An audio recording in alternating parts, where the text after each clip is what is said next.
Welcome to Moments, the podcast, where we have conversations that matter. Hi, everyone. My name is Vasia Makris, your host and founder of Moments, a creative agency bridging art, culture, and technology. Joined by my amazing co-host, HardArt, each week we host a live X space, deep diving into hot topics that are shaping the Web3 ecosystem. GM. Damn, Milton, I think you brought me back to life with that song. You gave me a little bit of energy after an exhausting long week in Miami. I just want to say good morning and thank you to everyone tuning in. Welcome to episode 10 of Moments, the podcast. We are officially in double digits. Very exciting. I just want to say a quick thank you to my co-host, HardArt, for riding along for 10 episodes, for doing this along with me. Thank you to everyone who's been following along and listening and tuning in. I see a lot of familiar faces and super appreciate the support. I'm super excited to kick off today's conversation. But before we do, I just want to give those that maybe aren't familiar with what Moments the podcast is just a bit of background. So I'm going to pin up top real quick.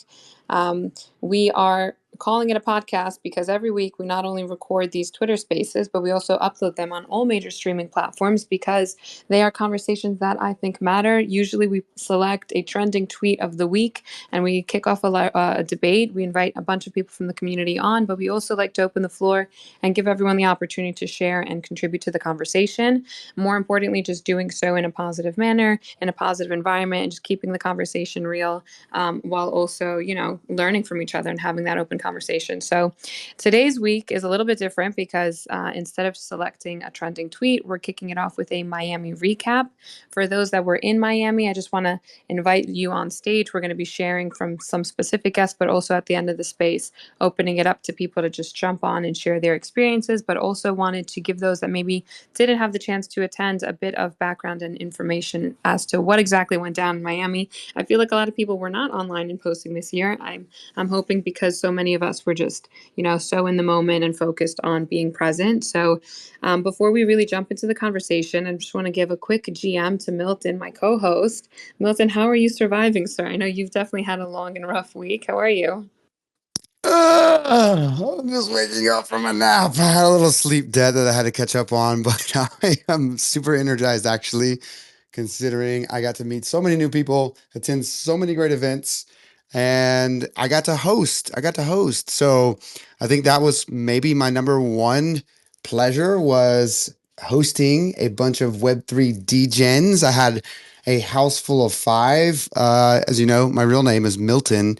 And sometimes when I host a bunch of people, they call this place the Milt Inn, my home in Del Rey. And we were at max capacity. There was no vacancy at the Milt Inn this week because I had cool people like Paper Buddha, Mike Nash, Wizard James, F. Dot, my hometown buddy, David Pelham, not even in Web3. See, I'm onboarding people. I told you I do this stuff.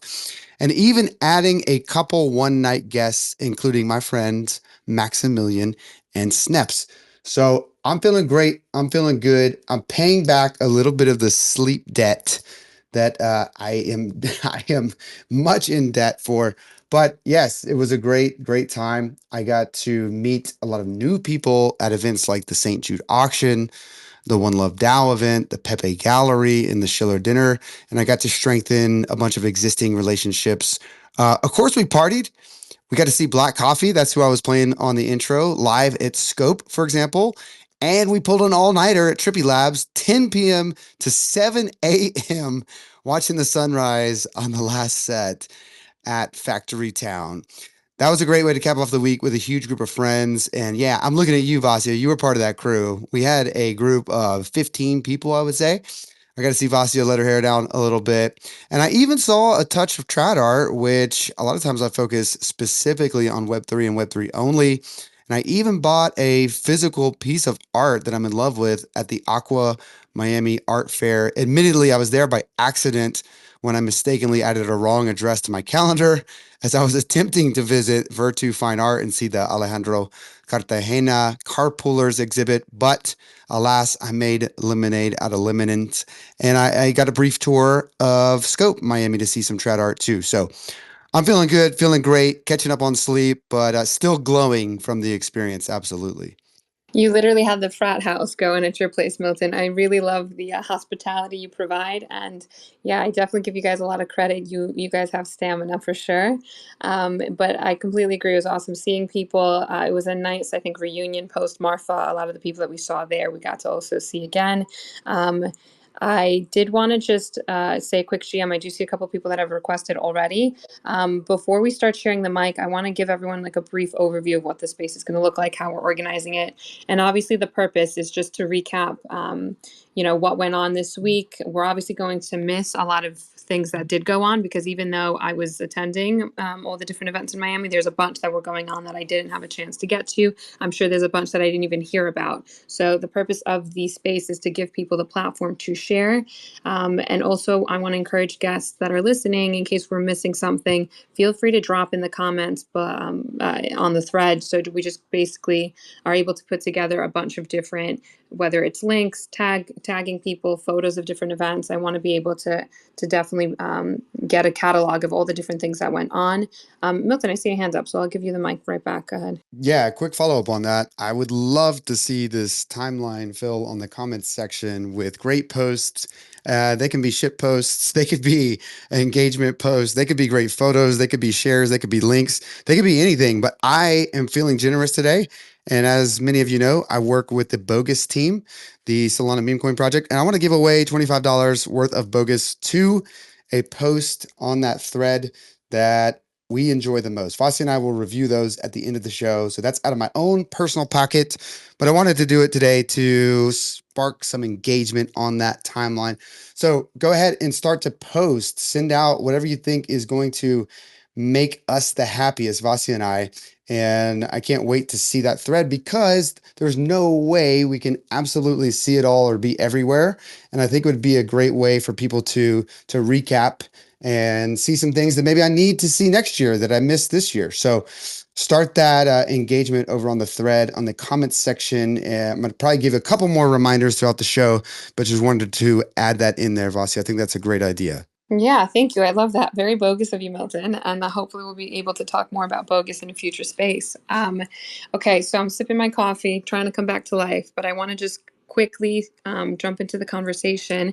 We're going to start off by inviting a couple of guests that were more like organizers and hosts. They did a couple of events. And then we're going to give everyone about 5 to 8 minutes for each quote unquote segment. I want to again just give people the ability to talk about what they did, share and pin up top a couple of different links that they want to share with people, talk about their experience here in Miami. And then the second segment is really focused around artists. There's a couple of artists I specifically invited just to share about their performances and exhibitions and from their point of view. And then we're going to end it up, round it. Wow. You can tell that Miami has taken its toll on me. Oh my God. Now we're going to close it out with going to a couple of key takeaways from certain guests. And at the very end, we're just going to open the stage completely up to whoever wants to jump on and share their thoughts. And yeah, hopefully we can do all this under a 2-hour mark because I have a plane to catch tonight. So Milton, go ahead. I'll give you the mic and then we can start bringing up some guests. Oh, somebody hit the soundboard clapping. Okay. I don't even think that was me for once. So I wanted to just give a couple shout outs to obviously our guests on stage who are going to speak with us shortly, but also some people in the crowd. I see that F. Dot is here, Rachel Woods in the house, Noah Polanowski's with us, Drained Eye, Creatress, Rebecca Rose. We've got OG Crooked West in the house, Mr. Richie's in the building, Maximilian, Perry Cooper, Fernando Samalot, the Dogecoin family, Jose, Supermodel Gamer, Claudio, Digital Dreams. Just got to meet Mary over there with her KC Gallery at the Maker's Place event. What's up, Mary? Yet is here with us. Just released his gallery online. What's going on? Diamond hosted an amazing event. I hope she can come speak with us from NFT CLT. Tulipani's here. CC Wildflower, Manny Links, Ritzy, Sharin. I think I got them all. We need a little bit of your help to join in the retweets here. I think we've got some sleepy people just like me in the building who are catching up on sleep and are sleeping on this space right now. We need to wake them up. So give some love. Again, those comments are going to go a long way. give some beautiful shares there, especially with pictures or videos. I would encourage that, and give the retweet and hit the like button. That'll help fill this room up. But I will hand it back to you, Vasia, to start the introductions of our amazing guests today. Okay, so I see Jennifer's already on stage, so we can maybe start with Jennifer and One Love Dow. For those not familiar, make sure to give her a quick follow. She's been doing some amazing things. And to be honest with you, I don't even know how many total events One Love Dow hosted and supported. I saw them all over the place. So I would love to just say a quick GM to Jennifer and we can kick it off with her. How are you, Jennifer? Is that I'm James good. clapping for everyone? I love that. Hey, James. Sorry, Jennifer. How are you? No, I'm good. And what's up, Wizard James? And hi, everybody. Bossy, it was so nice to meet you in person. And it was the first time I got to meet Milton in person and doing great. I did come down with the Basil airdrop afterwards, but it's honestly because, like you guys said, it was non-stop. Like the moment we arrived, we had activities. So we had a huge wall. The exterior wall of the Oso venue was painted on by local Miami artists. Two. One of them actually was part of the residency, which was Marlon Pruce. He's a hyper detailed illustrator and artist, and he did the car with the bear, and inside he put a little heart that had our logo, which I thought was amazing. And it took him several days of work. So I was on site literally, I think Saturday night, Sunday, pre-Basel, making sure that he had everything that he needed for that. And then Luco started his work on his palm trees and on his iconic face that everybody knows him for. And then also Adam Atomico, who is just a really well-known Miami-based artist whose orange is everywhere. He contributed to the mural, and then a little later on, Yusapata did his amazing Palometa, but with a twist. So Palometa was in disguise in Miami, and she was disguised as a flamingo, and she was holding like a drink. So all of these incredible elements and artist contributed to this one wall, this one moment in time, which I honestly don't see Oso taking down anytime soon. You could see it from the street. It was just pure magic. So that was how we started our work in Miami. And that same afternoon, Sunday afternoon, we had a boat show. And so the 27 residency artists contributed a work of art to this digital showcase that we had on the water. And I'm really, really proud of everyone because the billboard's dimensions on these boats are actually not easy. They're very different than what we're typically used to creating in. And so there's a lot of back and forth between myself and the artist until we got it just right. And then we got it right and we sent it over to the boating company. And that afternoon, we just got to watch and enjoy all of this art on the sea right there in the Bay of Miami, overlooking the Ferris wheel right by that Bayfront Park. So that was amazing. And we also advertised for our event on Thursday. So we used it kind of like as an ad type of thing, but really more so a focus on the arts. So we celebrated the arts in that way. And so that was literally how we started the week. Then Tuesday, we were invited by the Miami Digital Art Fair for their inaugural showcase. This was an event created by Black Dove, and we were very fortunate to be included. So the artists were part of a curation that I put together called Boundless Expressions. Really celebrating the differences. I'm sorry, my voice is recovering. Celebrating the differences in the different mediums and disciplines and art styles that were within the artist residency. And we put those displays, together, and it looked great. There were 6 43-inch displays, 2 very, very large displays, and then 2 massive displays. And they had all of our residency art there. I was super proud. We got to take lots of pictures. And then part of that showcase object was there. Maker's Place was there, and a few other really notable platforms and organizations. So that was another event that we were a part of. really, really fortunate that we had our artist showcase there. And then I'm just trying to remember. Oh, that same afternoon, that evening rather, we were invited by a gentleman who's an entrepreneur to have physical art in an Airbnb.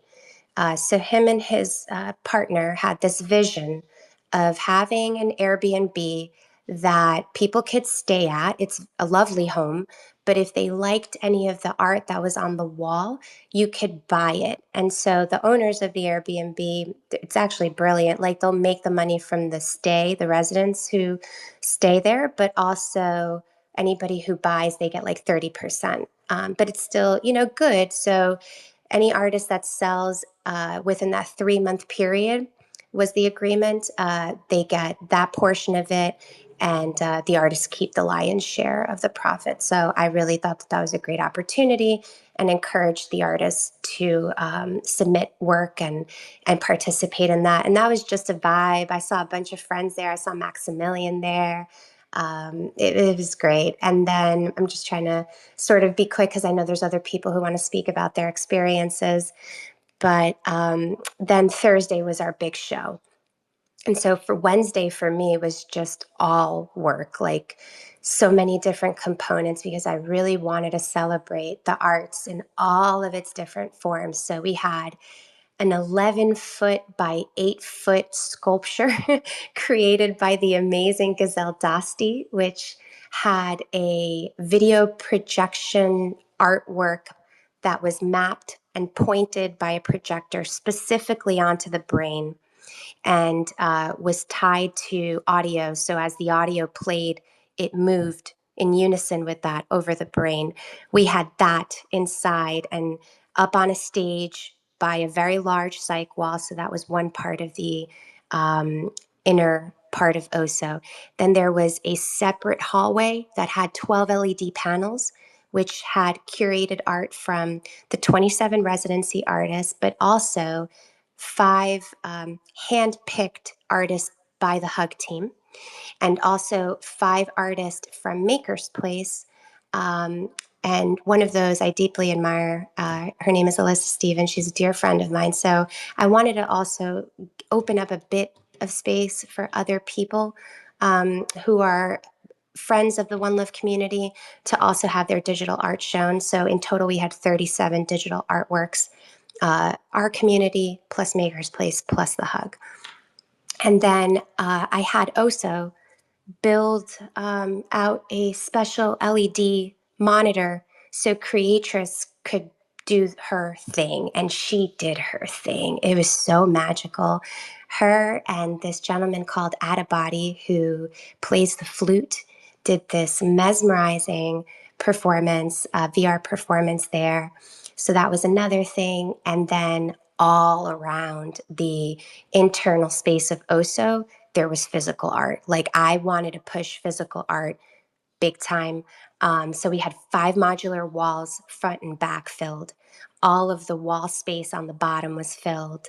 All of the top wall space was filled. And that was filled by art that was created from Sunday through Wednesday night by the Miami Art Residency One Love Art members. But we had so much space that we actually welcomed more pieces, and we're thrilled to have Diamond and the NFT CLT community have some of their artists tap in and have their physical art up there. Brain Pasta also had his physical art there. So it just really was exactly how I had envisioned it, a true unifying celebration of arts, a festival of the arts. And then outdoors, we had that mural that had been created, but we also had an outdoor stage. And I was really intentional about making sure that women were represented in that time and space. And so I had a Cuban singer named Jolie Mayer. She sung, she was amazing.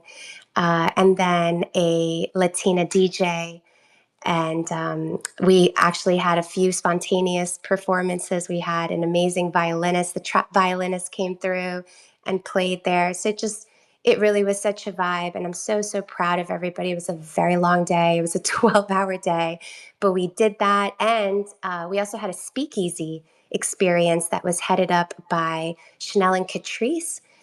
It was behind like a hidden bookshelf, and they basically did like a game of art telephone. And that was great. And so it was a very long day, but very fulfilling. Our hearts were happy and sales were made. Like that was a big key part of it. Sales were made. I'm really proud of everybody for that. And then Friday, I think, was kind of a more chill day, but not really. But in comparison to everything else, it was a little bit chill. And then Saturday, we had the last closing reception and one last showing of art, which was done at the Gates Hotel. Initially, those screens were created as just for this event. It was going to be like just a temporary thing, but the hotel liked it so much, you guys, that they actually want it as a permanent installation. And so I'm actively in talks now to get that situated, and we will be having like One Love artist artworks up there, and hopefully providing more opportunities for them to sell art. And I do want to say briefly that everything that was in the Black Dove showcase is available for purchase. So with that, it's a lot simpler in a way than purchasing an NFT because you're basically licensing art. So it's a more affordable price point, and you would basically get that artwork on your TV display for a year. And if you have a smart TV, it's as simple as like downloading the Black Dove app, creating an account, and then you look up the collection. It's called Boundless Expressions. And then you can just select whichever artworks resonate with you, and you can collect that and have it display on your screen for a year. That's a way of, getting art, amazing art from the artist residency. Also, I'm sure they'll be sharing links. Some of them were a part of the Bit Basil showcase and have art for sale through them. And then as I'm working with the Gates Hotel to set up that permanent installation, we will be setting up a landing page for how people can collect art from that curation as well. So I hope I didn't bore y'all to death. I feel like I've just been rambling, but it was a week. It was hands down the hardest thing I have ever done in my entire life, but it was the most fulfilling thing I've done at the same time. Can I jump in for a sec here? Go for it, James. All you. Jenny, I just wanted to say that after doing all the various things that you put together for this, already had a sneaking suspicion, but I'm now convinced that you're like the coolest person on the planet.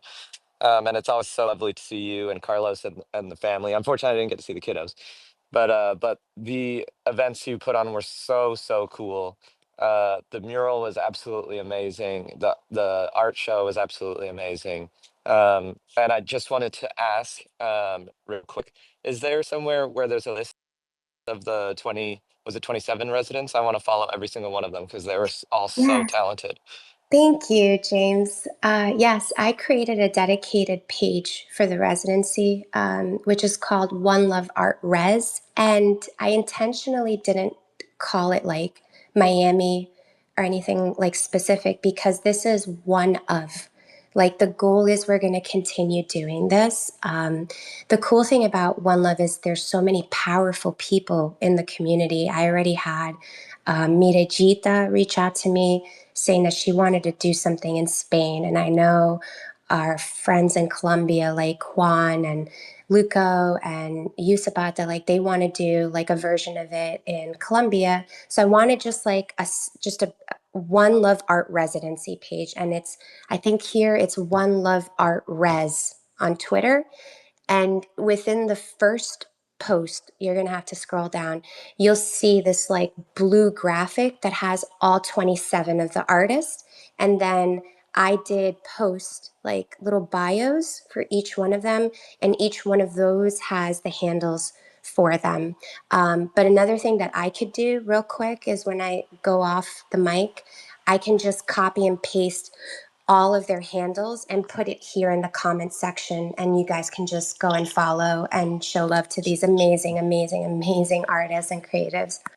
Or would it be possible to pin that tweet up into Yeah, let me this? find it. I'll find it.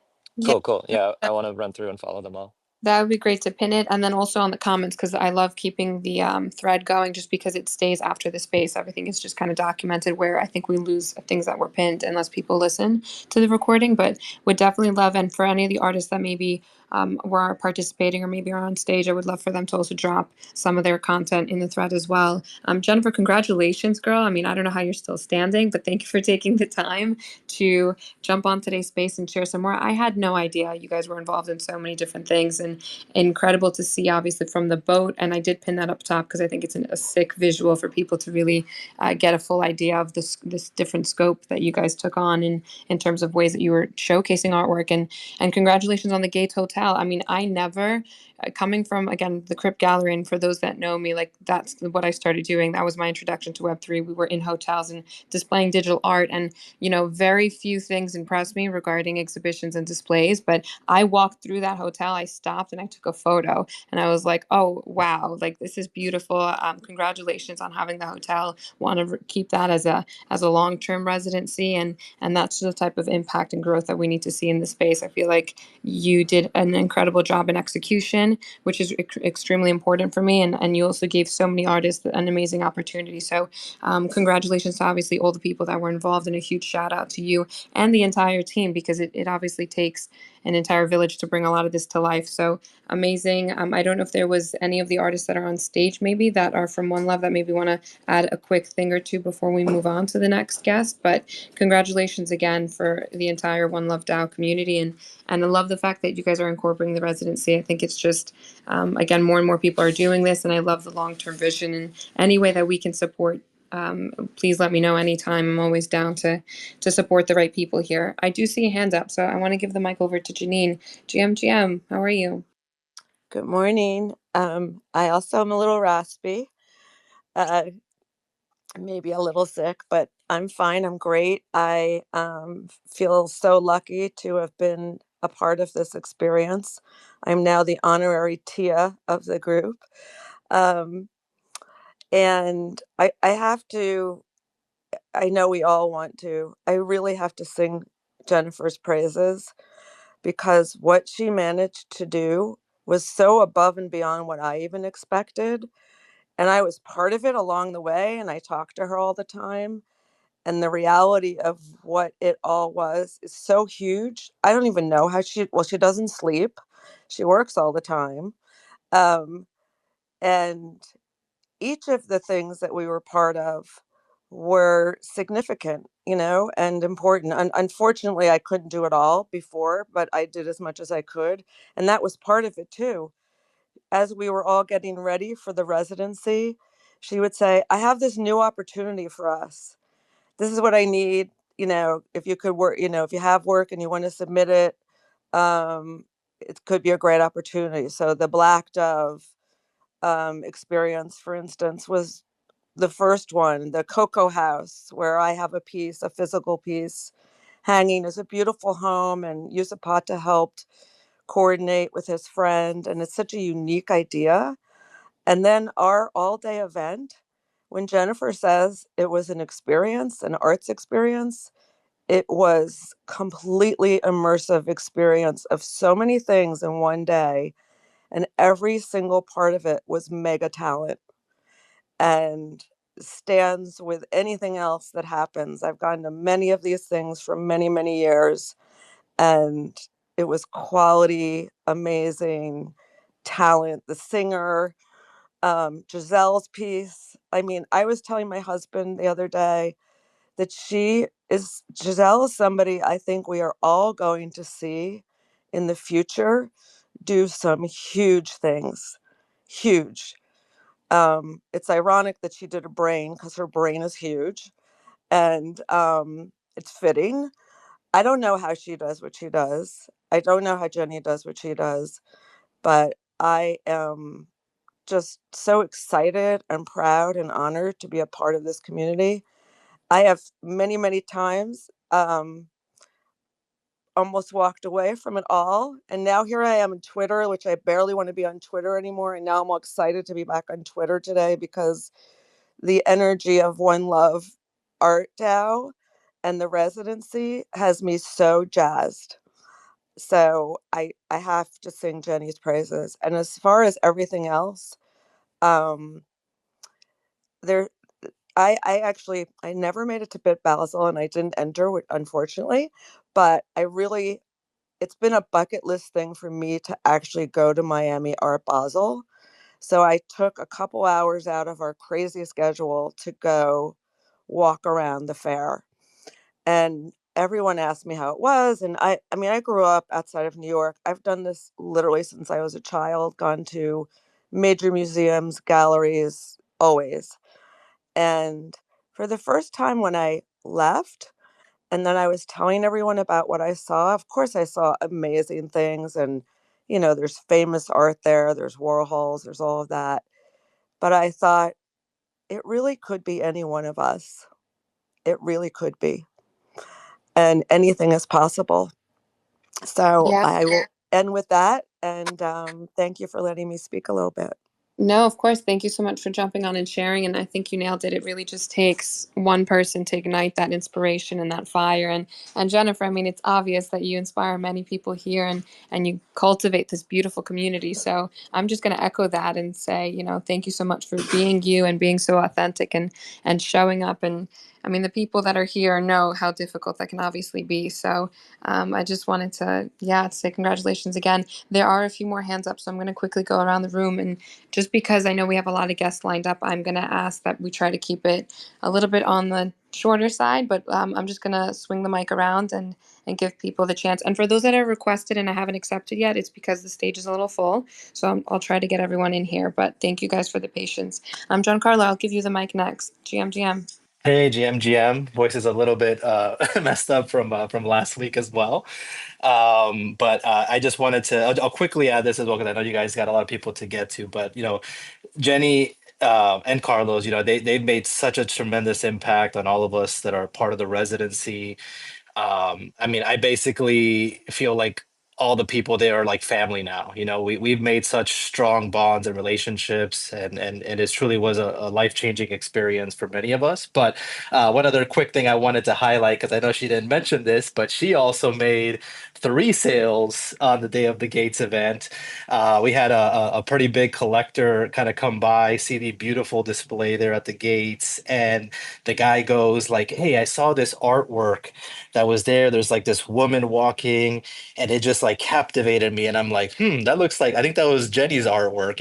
It got displayed there back on the screens, and the guy was like, "I need this art." And not only did he take that piece, but then he wanted Jenny to make another version of it to like mirror it and go on the other side of the wall, and then took another static one of hers. So I just wanted to say that on top of her doing all these amazing things, not sleeping, being on top of like making sure everybody was submitting art, organizing a ton of amazing events and exhibitions that you guys already heard about. But she also then crushed it selling her own artwork as well. So I just wanted to give her some flowers about that as well, and just point out that that was just an awesome little kind of cherry on top there at our event on Saturday at the gates. Amazing. Yeah, I don't think anything gets you guys more hyped. That's definitely a cherry on top. That's amazing. And love to see it. I am going to give the mic over to Anna next. Anna, thanks for waiting so patiently. Hey, everybody. Thank you so much for bringing me back. For some reason, I got rugged. I don't know how, but and I want to say good luck to everybody getting recuperated from last week. I'm feeling great, even though I do need to catch up on some sleep, just saying. But quickly, I mean, I'm here to give major flowers on top of everybody else's flowers to Jennifer, who did a phenomenal, let me just say, stellar job. Like this girl, from the moment we arrived, and let me just say, being part of the residency was my very first time experience. I mean, there was not even a hiccup. Like everything went just smoothly. I know how organized she is, how everything was just superb, and like meeting so many new faces in my life, being in the Web3 community for the past 3.5 years. I mean, I know a lot of people, but I've got to meet some people face to face, which added a humongous thing for me, connecting with everyone in the residency. Every single day, Jennifer made sure that our art will be showcased somewhere, and everything was just smooth and just beautiful. Like my personal experience, 10 times, 10x to whatever everyone else said already. And, the experience was extremely amazing. I'm looking forward to another one, hopefully soon. This was my third year attending Miami Art Week. And I mean, what can I say? Like, these little blessings that come into our lives being, we tend to do a lot of things kind of like selfishly, in a sense of like, yes, this is what we do, this is how we do it, but this was a team effort, and I know I did my part to be a part of this amazing friends team. And humongous kudos to Jennifer and her husband Carlos, who went above and beyond, additionally to meet everyone's expectations and then some. So my experience was, oh my god, hands down amazing. Every single day there was something to do, even though some days I'm like, I don't want to get up, because there was definitely lack of sleep. Traffic was horrendous, so there was no time to eat. So let me just say, I'm catching up to life. I'm catching up to my snoozes and a little bit of food. But I mean, like, look, if I can say Miami Art Week brought everything and then some for me, including being part of the residency, man, I want to say it was a dream. It was definitely a dream. I mean, there's so much more that I can say. Being part of every single exhibition, Black Dove, going in to meet with Fidel for his branch, being a huge part of One Love Art DAO festival day, the entire day. That was just epitome to bring my physical art and have it displayed there. And huge kudos to those who made some sales. Jennifer, Janine, just saying.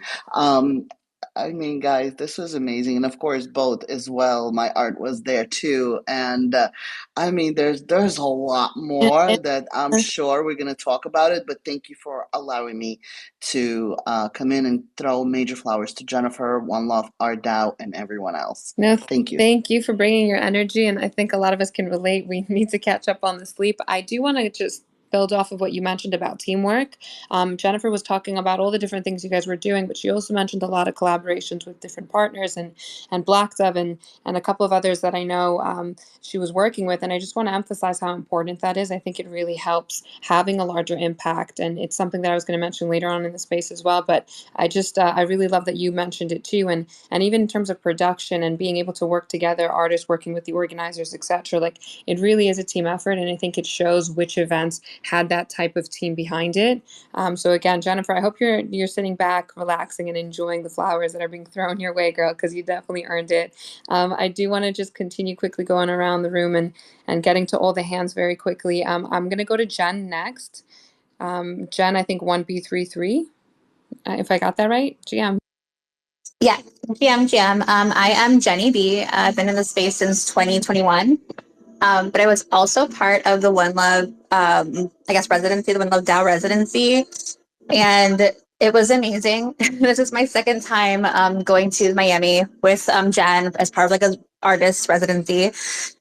And just echoing what everyone else said, it was amazing. Everything went so smooth. And to be able to just create with other artists and see what they do and watch and learn and grow, it was just like an amazing experience. And I think honestly, like, I've done so much that I probably wouldn't have done or probably wouldn't have been okay doing, like putting myself out there if I hadn't met Jen and, Carlos and Drake, like everybody who was in the art residency, honestly, because you learn from each person and you kind of like are more able to come out of your shell when you're in this group that you trust and you love and is like literally there for you, like who, it is what it is. But yeah, it was a great experience. And Osa was amazing, and Jen put it together, and it was great. It was great. Thank you so much for sharing. And again, I mean, I feel like the One Love DAO is rolling deep. There's more requests. I'm going to bring everyone up on stage in a sec. I'm going to move over to Diamond. I think she was waiting. Diamond, how are you? Hey, I'm doing great. I'm still in Miami. We're planning for some other shit this weekend. Popping bottles, celebrating all the wins, including One Love. This is my first time collaborating with the One Love Art DAO. Of course, we have some artists that we've been supporting who are out in the residency, like Wildy, Creatress. So much love to the community. I will say, Jen is truly a patron of the arts. I am so honored to have supported the digital art gallery. My background is in digital display, so I'm kind of a nerd and have a passion for the tech side of things and enabling new kind of hardware applications and these spaces that create spaces for arts as well. And so it's just been a beauty. Sandy, thank you for bringing Jen and all of us together to create, a week of events that the community can rally behind and enjoy. So I appreciate you guys supporting our event, NFTs Dead or Alive, that we held at grand opening. A lot of people don't know grand opening is very central in that community. Shout out to Tachi and the homies. But it's so cool to see projects come back alive. HardArt, thank you for coming to speak. Wizard James. I mean, we just had so many different projects. IP3, Punk Angels, Lazy Lions, Myth Division. Showcase what they're still working on, although things may be quiet. Things have been moving in the background, and they're super excited to let the folks know what's happening in the NFT space. But to support the arts, the digital art gallery, oh my gosh, so many stories behind it. But I'm so glad to hear that people really love the experience and getting to see their art up there, and the fact that we're able to keep the art up there and continue to promote all of the incredible Web3 artists who were not being given enough spaces to showcase their work and not being supported in this way, the way that One Love has did with the residency. This is beautiful. Like, this is really the start of new future timelines. Like, this is just an incredible time to be in. If you got to experience Basel, you experienced magic. You're part of culture makers, changer shifters, and we're all going to the moon together. We're working on more hotels, museums, public places to come. And it's just going to be an exciting time. So definitely tap in with NFT CLT. We are a strategic consulting company. So if you're an organization like One Love, Women of Web3, or any of the NFT projects that we've been supporting this week, tap in with us. We love to plug and connect and cross-pollinate across ecosystems, but also provide real tangible solutions to achieving your goals. So whether that's getting art in more places, whether that's bringing community events together, we're kind of a one-stop shop to support you. So definitely follow NFT, CLT, and our sub-communities as well. Appreciate you, Of Vasia. course, Simon, thank you for sharing, and congrats again on all the different things that you guys were also contributing and a part of.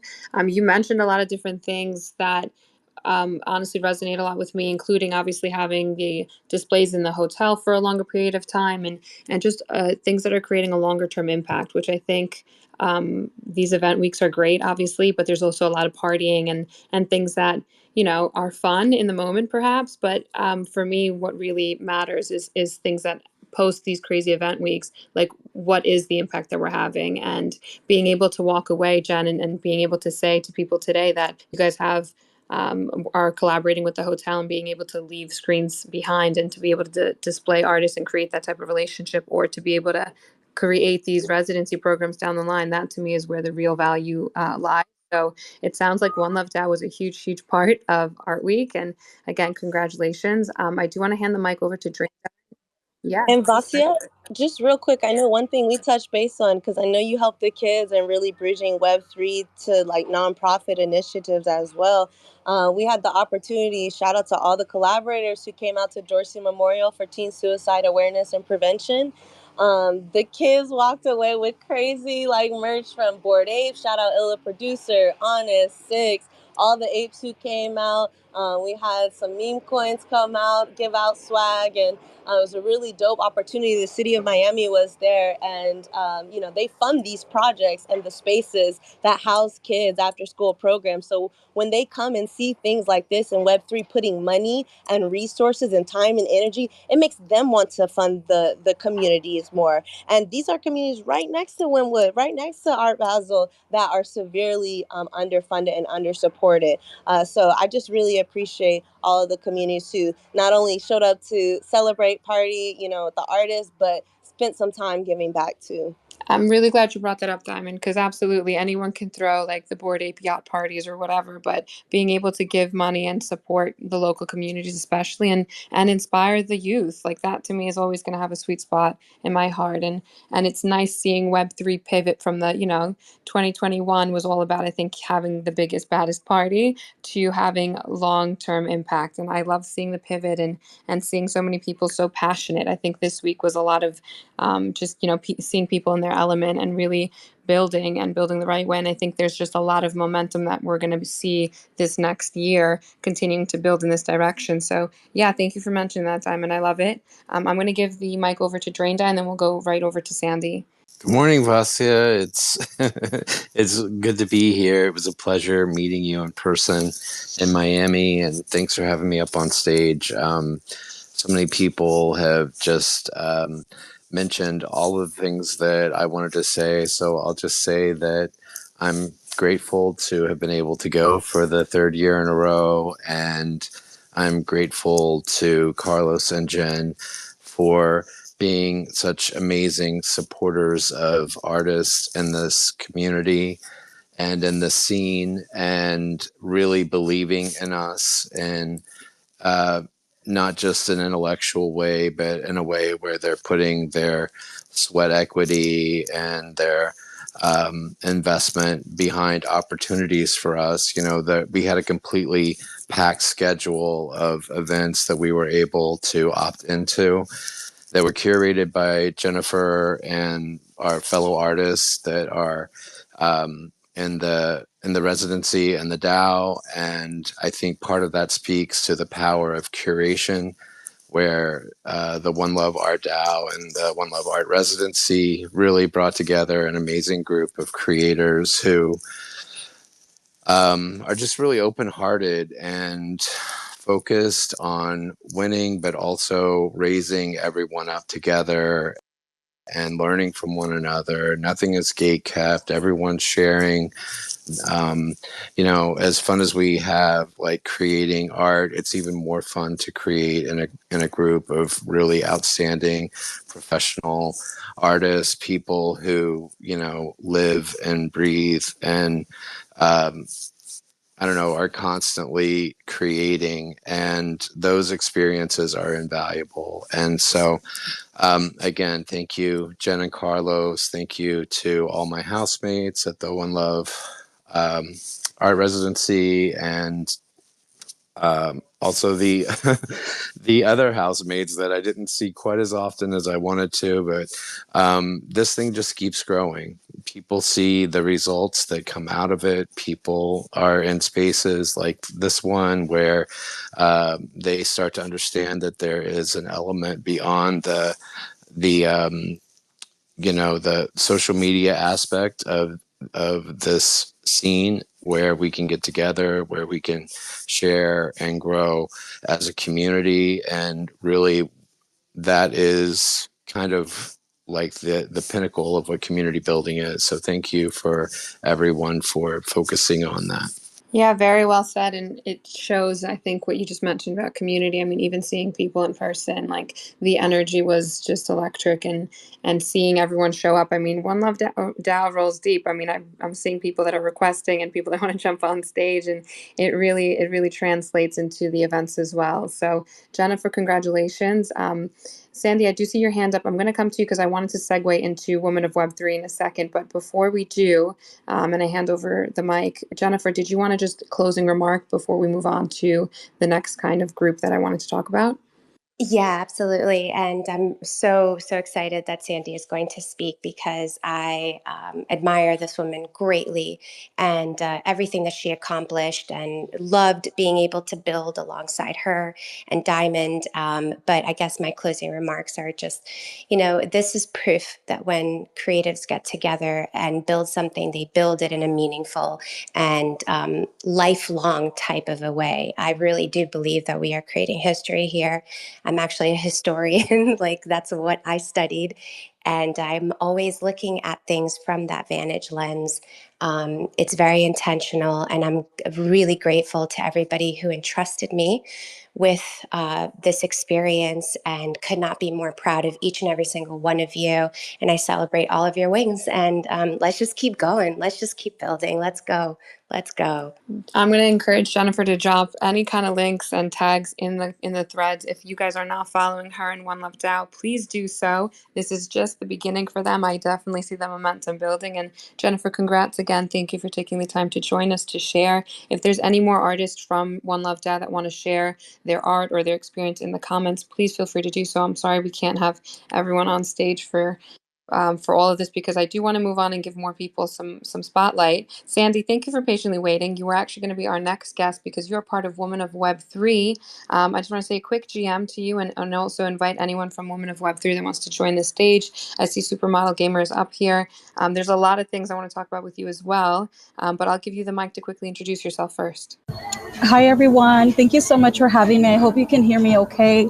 I actually had to pull over because I couldn't miss this space. Vasia, thank you for opening it for us and bringing us together to kind of relive our experiences during Miami Art Week. I literally, on my flight back, looking at all the pictures and just like all the posts, like my heart is completely full of love, inspiration, motivation. And for me, I'm a higher ed leader turned Web3 strategist. I've been in this space for 3 years, and my whole ethos is making a difference in people's lives and making dreams a reality, dreams that they never even thought possible. And so for me, coming back from Art Basel with Women of Web3 and everything we accomplished with Jennifer, with Diamond and Tony, like literally I just feel so blessed because none of this could be possible without the power of community. It literally was collective magic from the moment, we stepped into the One Love Art DAO art exhibit. It was just beautiful. I was already left speechless because Jennifer had this special touch to join our initiative, The Future is Female, so that we made sure that we maximize the exposure of our women and what we stand for Women of Web3. That was just so remarkable. So right from the beginning, for us, it has been just moments of magic, really, like that. I think magic is the key word for us right now. For Women of Web3, for those of you that don't know, for the past 2 years, we have been championing gender equality and inclusivity, beginning with initiatives at the United Nations. So we featured close to over 34 women at the Science Summons these past 2 years. And so what brought us to Art Basel or Miami Art Week was to launch our first book. We were building momentum for it. We were very excited. This powerful anthology features personal stories from female leaders in Web3, sometimes that we go unseen, right? We were talking about earlier how creating visibility for those that sometimes are not in the light, right? Or have like a huge following. But I saw a lot of power in these women and everything that they have done to impact the space. And so for me, being the executive editor for the book was a dream come true. Being able to give these resilient, innovative, strong women a platform to share their stories, their roots, their careers, and how they're impacting the space and what we can do, not only as leaders, but as builders in the community to move forward was extremely special. So big shout out to Carly, to Deb, to Ritzy, to Wildy, to Leslie, to Anana for being brave to share their stories. You know, literally, I left the link for you all to grab a copy of your book, but it was a process writing the book because we all had to really dig in deep to how we grew up and sometimes reliving those phases or seasons of our life that were very hard, but yet to bring to light all of the amazing work that we had done regardless of what we had gone through. So it's a brilliant anthology. I'm so grateful for Cindy Kuhn, our UN liaison, for bringing us together in this special way. A big shout out to Sandy Carter from Unstoppable Domains and Danny Mariano, president of Razorfish, for doing the foreword and the afterword. And then also, too, one thing that's really special, because we are Web3, we incorporated augmented reality and a beautiful, beautiful NFT that you can collect to authenticate your purchase and to bring you closer to the Women of Web3 community. So you can get your Blossom Awakening NFT that was beautifully done by Wildy Martinez. Here, one of our featured speakers, one of our strong fashion advocates.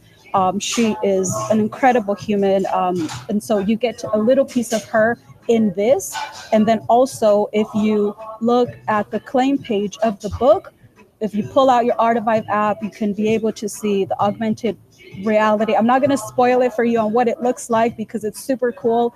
But big shout out to Superama Amaranta Martinez for working with Wildy on that, and Galeria for making our NFT collectible accessible to everybody. So it's cutting edge, it's real, it's raw, it's authentic. The book is just an incredible masterpiece that we've been able to build. And again, I'm so grateful for One Love Our DAO, for NFT CLT, literally, like for me, walking away, I think, Vasia, you know a little bit of the good news that Supermodel Gamer gave us on my last day in Miami on Monday, and it's just really, really incredible, the impact already in just one book launch that we've already had.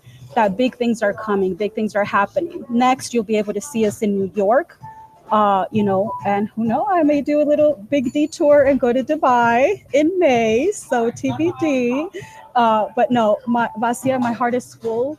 I can't think of any other better community to be in partnership and making things happen. And so one thing I do want to say is that I'm going to leave you with two things. And your tribe is gold. So make sure that you surround yourself with people that lift you up, that see you, not just when you are in the light, but all time, in the highs and the lows. And what we have built has been really beautiful and instrumental. We've overcome imposter syndrome together. We have prayed together. We have built together, which is very powerful for us as women in this space. There's very little of us globally in tech, not even to mention, very low percentages in Web3. So these are trailblazers. Follow them if you don't follow them already. Support their work, speak their names in rooms of opportunity, because we're really going to create a much larger impact if those little girls can see themselves in us. And we can't do that alone. So I appreciate that. The other thing I want to say is, even in the chaos, there was a lot of beauty and a lot of strength. And I just want to give Jen her flowers, because through all of the planning, through all of the, creativity and all putting the book together, my health did deteriorate like tremendously. Like I thought about canceling everything. I suffered from Bell's palsy, which pretty much paralyzed my whole left side of my face. I couldn't smile. I couldn't wink at anybody if I wanted to. I couldn't really eat well. I went through a lot, but I would go through it all over again, just because my prayers got me through it.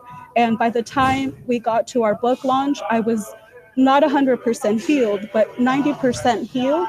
And I wouldn't have gotten to that point without that strength if I didn't have my tribe behind me showing up for me. And so Jennifer, even in those last moments, we went through a big hurdle and we had to make an executive decision. And one thing she told me that I will never forget is that she will never let me not be seen as the queen that I am. And I cannot tell you how powerful that was. And so I picked up my crown, like they say, and we kicked off the event so beautifully. And it was just like a movie, like a beautiful movie. And there's a lot of things that are coming from that, and I'm just so grateful. Again, thank you to all. Thank you, Vasia, for opening this space. And just remember this: in a world where barriers exist, let us be the bridges that connect dreams to reality. Thank you, Vasia. Thank you, everybody, for being here. Sandy, thank you so much for jumping in, for sharing, for being so vulnerable and real. I appreciate that. And I just want to start off by saying congratulations on everything you've accomplished. I mean, I have to give a huge shout out to Supermodel Gamer, aka Carly, aka one of my best friends in Web3. I love her, and it's been an incredible journey being able to see the growth of Women of Web3. And just to reiterate for those that maybe didn't catch it, Sandy, you and the girls, like you had the opportunity to speak at the UN, not only spreading the word on blockchain, but also, more importantly, I think inspiration is a key theme here. You're inspiring a lot of women that, you know, maybe didn't think that they could be in these positions, especially young females. And I know a lot of the work that you do is with that long-term vision in mind. Of and you just launched a book, which I'm going to pin up top. It is pinned up top. Thank you. And you actually, congratulations, I think are trending on Amazon as a hot new release. You're number 2, right behind a book about Elon Musk. So I think that's a pretty major accomplishment. Um, Thanks for yeah, pointing that out. Oh my gosh, we've been that's watching that, fair. girl. Major.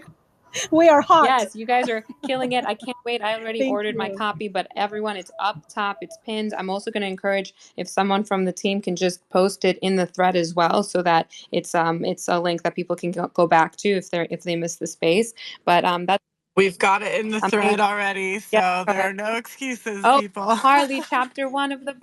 I can't wait to read mine. I got the Yes, Carly, chapter It 1. was awesome hearing the panel as well at the One Love DAO that they hosted at the Gates Hotel. There was a whole intimate brunch, which I really appreciate. You get to really have these deeper conversations, and it was amazing hearing the panel, hearing everyone's stories, and just how honest and raw it is. I think a lot of people can connect to that. And again, we talked a lot about seeing long-term real impact, and I absolutely encourage everyone to start following the ladies involved in Women of Web3. And this is just the beginning. I definitely see a lot of momentum building. I'm going to stop hogging the mic. I am going to just hand it over. Carly, if you want to just jump in and share a few words. And I do see Wildflower. I see Wildy on here as well. We'll have her speak as well. But Carly, congratulations. You're officially a published author, girl. How does it feel? How has it been this week in Miami for you guys?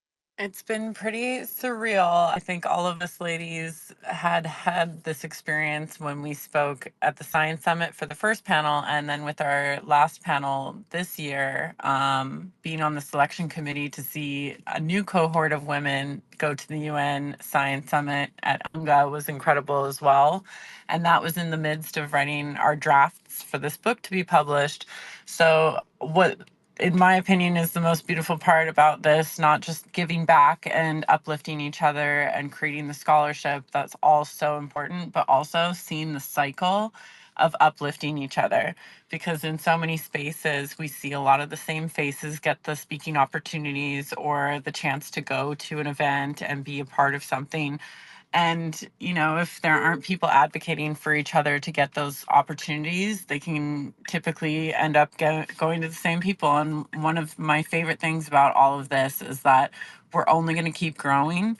Each year, we're able to bring more women and girls into this space by being an example within our own ranks, by uplifting other women around us, people that we work with, people that work for us, people we've worked for. It's not about, you know, trying to have the most press or trying to have the most speaking engagements to put on your resume. It's about actually having meaningful, lasting impact and change. And a big part of that also is being honest and authentic. So a lot of the women, I think, my biggest thing taking away from this is just being honest is difficult, but it's the best way to represent what's actually happening in this space and what's happening with women and with people everywhere. Like the more we're able to share authentic stories and not just paint a social media picture, the easier it is for everyone to see themselves in those roles, to see themselves reverse engineering the career of their dreams or a path to where they want to be, even if there isn't one, which in our case in blockchain, there aren't a lot of paths. We have to be trailblazers, like Sandy said, and pave our own way. And that's really difficult. And the more we can share that honestly by showing people that, you can still do it even if it's difficult. And there's lots of people that will help you along the way. And this is a huge collective effort. And now we can give back to more people. That's what it's all about. And I'm just really grateful to have this opportunity to share that with you guys. Thank you, Vasia. Thank you, Sandy, and Wildy and Ritzy, who was here earlier, Superama, Diamond. I'm missing so many people in the crowd, but to all the women of Web3 and the people that were there supporting us, it was really special. I just want to take a second, Carly, and reiterate, like, hearing you guys speak on the panel, and obviously once we get the books and I'm able to read them, like, it takes a lot to be so honest and to be so raw. And I just want to shout out all of the authors that did so. And Sandy mentioned it, like, you guys obviously hit on the not so pleasant chapters of your lives as well, and really talk about how those were so essential in bringing you to where you are today. And it's absolutely something that I think all of us need to hear sometimes as a reminder. It definitely, sitting down and listening to those panels, it was something I needed to hear the other day, just, to encourage you that you just got to keep going. And it's the perseverance and hearing from so many different people with these diverse backgrounds, diverse stories, and diverse journeys.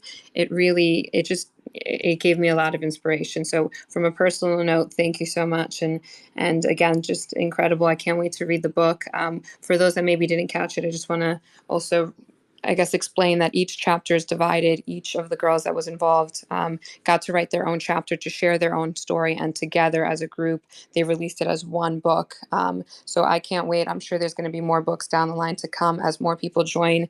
And for those that maybe are interested in learning more and to see how they could even perhaps get involved down the line, like Carly mentioned, this is like a growing and ongoing group of females that are going to continue, I'm sure, speaking at the UN, doing more events, and again, just uplifting each other to really grow the community. So feel free to reach out to Sandy, to give everyone a follow, and just keep up with their story. Wildy, I know you've been patiently waiting. Thank you so much for joining. I'm going to give you the mic. GM, how are you? GM, hi everyone. My name is Wildy. I'm also known as Wildflower. I'm overwhelmed. I'm trying not to cry, but it's already happening because shoot. I'm so grateful. I just had like a realization. You know, I'm from the fashion background, joined Web3 almost 3 years ago. I left New York City, my beloved home, and moved to Charlotte. And the question that everyone was saying was like, how are you going to move out of New York where that's all the creativity? That's where everything happens. How are you going to make it? And then guess what? I met NFT Charlotte. So I met Tony and Diamond. And then I got a call from Sandy, who invited me to be part of the United Nations. And then I got involved with the One Love Art DAO. And then I go to Miami, and all these communities that took me in for my words, for my story, for my art, for my fashion, they all worked together this year to make all this happen.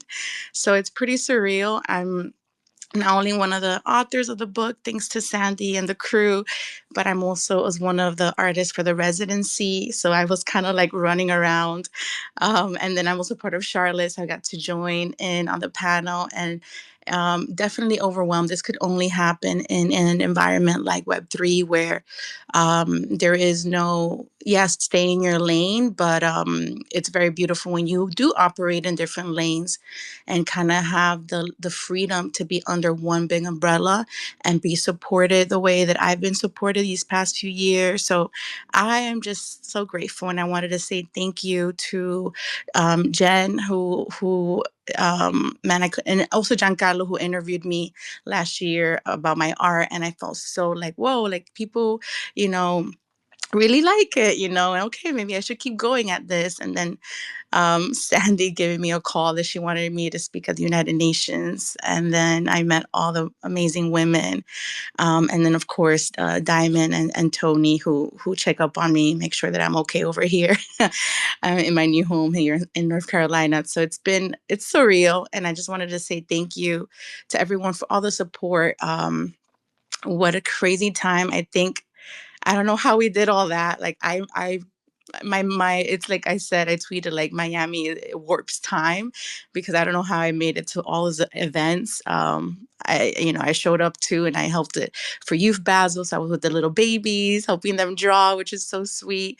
Yeah, it was crazy. And I just wanted to just say like how surreal it's been to have all these beautiful communities together, working together. And yeah, just feel so honored. So that's all. I love you guys. And I hope everyone feels better and recovers. And I'll keep, posting so I don't forget because Web3 tends to move at lightning speed and we move on to the next thing.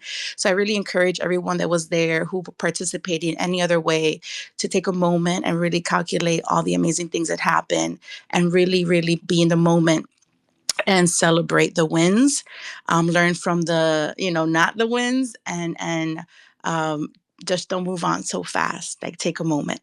Yeah, take a moment and celebrate and really appreciate everything. And I love that. I think that's just Women of Web3. You guys celebrate each other a lot too. So I just wanted to point that out. It's nothing but good energy and vibes from you ladies. I'm just going to shout it out one more time, guys. The pinned tweets up top, they have the links to the books on Amazon. It's literally trending as number 2 on the hot new releases of Amazon. That's a major accomplishment. And again, being in an industry that is not so female, like, it's a male dominant industry. I really love and appreciate not only seeing a bunch of females celebrating each other at the panel, but seeing a lot of men being there as well. I think I saw someone literally pick up a book for his daughter, which I think was super sweet and special. So it's just amazing seeing so many inspirational events and panels. And ladies, congratulations again on the success. I can't wait for what's to come in New York. I think this whole Miami week has created a lot of hype and momentum. And I just, yeah, again, congratulations to everyone that was involved. I do know that we are over an hour now and we still have a bunch of people to get to. So I just want to move on to Stephen, who's on here, aka Imperfect Lines. Hi, Stephen. GM, how are you? GM, I'm good. Like the rest of everyone, I am exhausted. I working for weeks up until Miami, and then Sunday to Sunday on my feet. So it was rough. It'll also be very hard to top everyone else and all the exciting things that happened, I'm sure. But yeah, I'm happy to dive into any part. Yeah, I would love for Milton if he's on here because he's been jumping in and out of being a speaker. But if Milton can speak, I would love for him to give more of a proper intro in terms of, who you are because you are a returning guest. Appreciate you for taking the time to join us today, even though you're, I'm sure, super, super exhausted and recovering. But yeah, I want to definitely talk about what you were exhibiting and you working with Cartagena. So Milton, if you're here, please let's give him a proper intro. Yeah, hey, thank you. My X connection is about as strong as my calf muscles are after jumping around for 10 hours at Factory Town Sunday. But it's a little weak, in other words. But thank you for reconnecting me multiple times, Vasia. So, Steven, yeah, I wanted to chat, man. I wanted to first apologize. I had all intentions of visiting your gallery, but you're going to have to put me there. I'll have to live vicariously through your story. I accidentally visited an aqua gallery in Miami Beach. Don't even know how it happened. I was hoping to see you and the wonderful Alejandro Cartagena and Roger Dickerman for the 24 Hours of Art meetup. However, I was not able to make it. You know that once you visit Miami Beach, it's really tough to get back over to the Wynwood area. But I understand that you were at One Herald Plaza showcasing one of my very, very favorite collections of all time, which I learned recently on your great spaces that it took Alejandro over a year to photograph to make sure that he had a collection of 100 that spoke to one another for that amazing Carpoolers collection. And man, you're gonna have to put me there again. I didn't make it, so please give us the lowdown and tell us how important it was to showcase. Because one final thing I'll say before I hand you the mic is on a previous space with RD and you and Alejandro, I thought it was great to hear how important it is to showcase the exhibition history. In Web3, we often get caught up with sales feeds and numbers and dollar figures. And I loved how he talked about the publications and the importance of institutions and having these exhibitions at the galleries like you did there uh, speaks so much more. That's the traditional art side. It's more of a long-term marriage to this artwork and making sure that the story and the provenance grows. A lot of times that takes precedence over the sale. So I just wanted to speak on that too. But yeah, Stephen, without further ado, I'm going to hand you the mic, my friend. Yes, I wanted you there. I understand. It's so crazy. For all that I complain that I work for 12 hours a day on my feet and talk to people and teach them about art, I can understand the struggle of having to travel back and forth. It's a nightmare that week. But yeah, I'm a curator for a gallery called Virtue Fine Art. I've been active in this space pretty much every single day for the last 4 years. But being in the traditional art space, I get the unique opportunity to bring artists who are either digital native, I mean, of many disciplines, but what I'm interested in is people working on the blockchain, working within its constraints, and giving them opportunities to present more traditionally at art fairs or galleries or so on. And this year, I got the chance to exhibit 18 prints from the Carpooler series by Alejandro. These have been exhibited all over the world, but not so much in theme with other kind of contemporary art. So we showed herrings and Basquiat, or not Basquiat, Warhol and cats, and I got the chance to show carpoolers, and I also got the chance to work with an artist named Did, who did these studies of Rothkos that were plotted, and the other example was a risograph. And it was just such a beautiful thing to be able to explain to people why they should be caring about these artists and why I feel that these artists are important. So I love education. I love teaching people about this work, and I love inviting them into a space that they're not only used to, but can engage with it on their own terms. So the amount of people that walk away learning about carpoolers and engaging with carpoolers, and same with Did's work, really warms my heart, because on Twitter, for example, or in this digital native space, it's so easy to get lost in all the different browsers. I mean, for example, I have, I want to say 50 browsers open on my or tabs open on my computer right now, and I'm distracted by a million things. So getting that opportunity to meet people in person and teach them about the work, and convert some sales, which we did, which was great, um, is really an exciting time for me, and no better place than to do it in Miami the week of Basel. 50 tabs, dude. I thought I was a psycho. Damn. No, I'm kidding, Stephen. Congratulations. This is, for those that know me, I say this all the time, like bridging the digital and physical, and obviously dipping more into the traditional art world. Like these are definitely the initiatives we need to start seeing. And congratulations. I mean, I love the collection, and I'm also very bummed, and I apologize I didn't have a chance to make it. But I got to see people posting online. I did pin up top, guys, in case people haven't had a chance to check it out. What it looked like. The exhibition looked beautiful, and also seeing. I know Roger Dickerman had people come and 24 hours of art all met up there, I believe, and just seeing the community show up for each other was awesome. I definitely FOMO'd, and yeah, I mean, it's very exciting to also see Alejandro return with this type of collection, and yeah, just congratulations. Like this is definitely the type of direction I think we need to be going in. And again, I'm going to reiterate what I said earlier. I think it used to be about a lot of parties and people needing to, who's got the best DJs, and trying to flex in those ways. And for me, that's like very low return and very low impact. And I love seeing and supporting people that are doing things like this. So congratulations again. And Milton, I think I cut you off, so I don't know if there was anything you wanted to also add. No, I guess the last thing that I would add is I was just curious how big of a smile Alejandro had because he's been so selfless for the last 3 years, just putting everybody else on his shoulders.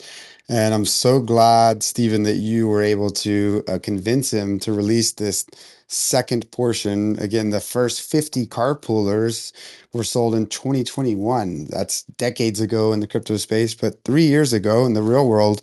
And the fact that you were able to have the discussion with him and convince him that you were the right person, you guys found a lot of common ground in your art philosophy that caused him to release this. And I want to know how big his smile was finally getting this shown because man, he's just been the most selfless individual in our space in a lot of ways. Running fellowship has been no easy task, and that's been a huge success, testament to what he does for other artists. But I'm just curious what his reaction was there on site. Yeah, no, you make a you make a fantastic point, and one that I'll dive into for 2 to 3 minutes. I had a few conversations maybe 6 months ago, 8 months ago, with Alejandro, and the 2 to 3 conversations we had initially, it was all about other artists and what he can do for their careers and how he guides them and are thinking about art and how he value art and the importance that it can make on the world and the impact. And the whole time I'm just thinking in the back of my head, like, he is such an important artist in my eyes, like not only from an artistic output standpoint, but also as a curator and a mentor and a guider. And I just felt like I not only needed to show that impact through his own work, but tell his story. And he puts all that energy that he puts that we see into others. He puts that into himself too for the 15 years leading up to that. So I felt completely honored to be able to publish this and continue to support him. I mean, we've already talked about this is just the beginning of my relationship with not only him, but with carpoolers. I want to continue telling this story. Projects that I work on, I like to say you enter into my family. The start of the relationship is not the end. Like so often in Web3, we get caught up in publishing, and then if it doesn't work out or it doesn't sell well, then we move on to the next. And we rarely go back and talk about the context of why people should care about these things. And the attention span here is so short that it's kind of doing a disjustice to the art world. Maybe it plays into DeFi and all the other applications on blockchain, but art kind of, it needs time. You need to sit with it and digest it. And I firmly believe that. So this is just the beginning. I plan to keep showing carpoolers, keep supporting Alejandro, and yeah, it's very exciting to see where kind of how that route gets paved. Yeah. Thanks. Yeah, go ahead, Vasia.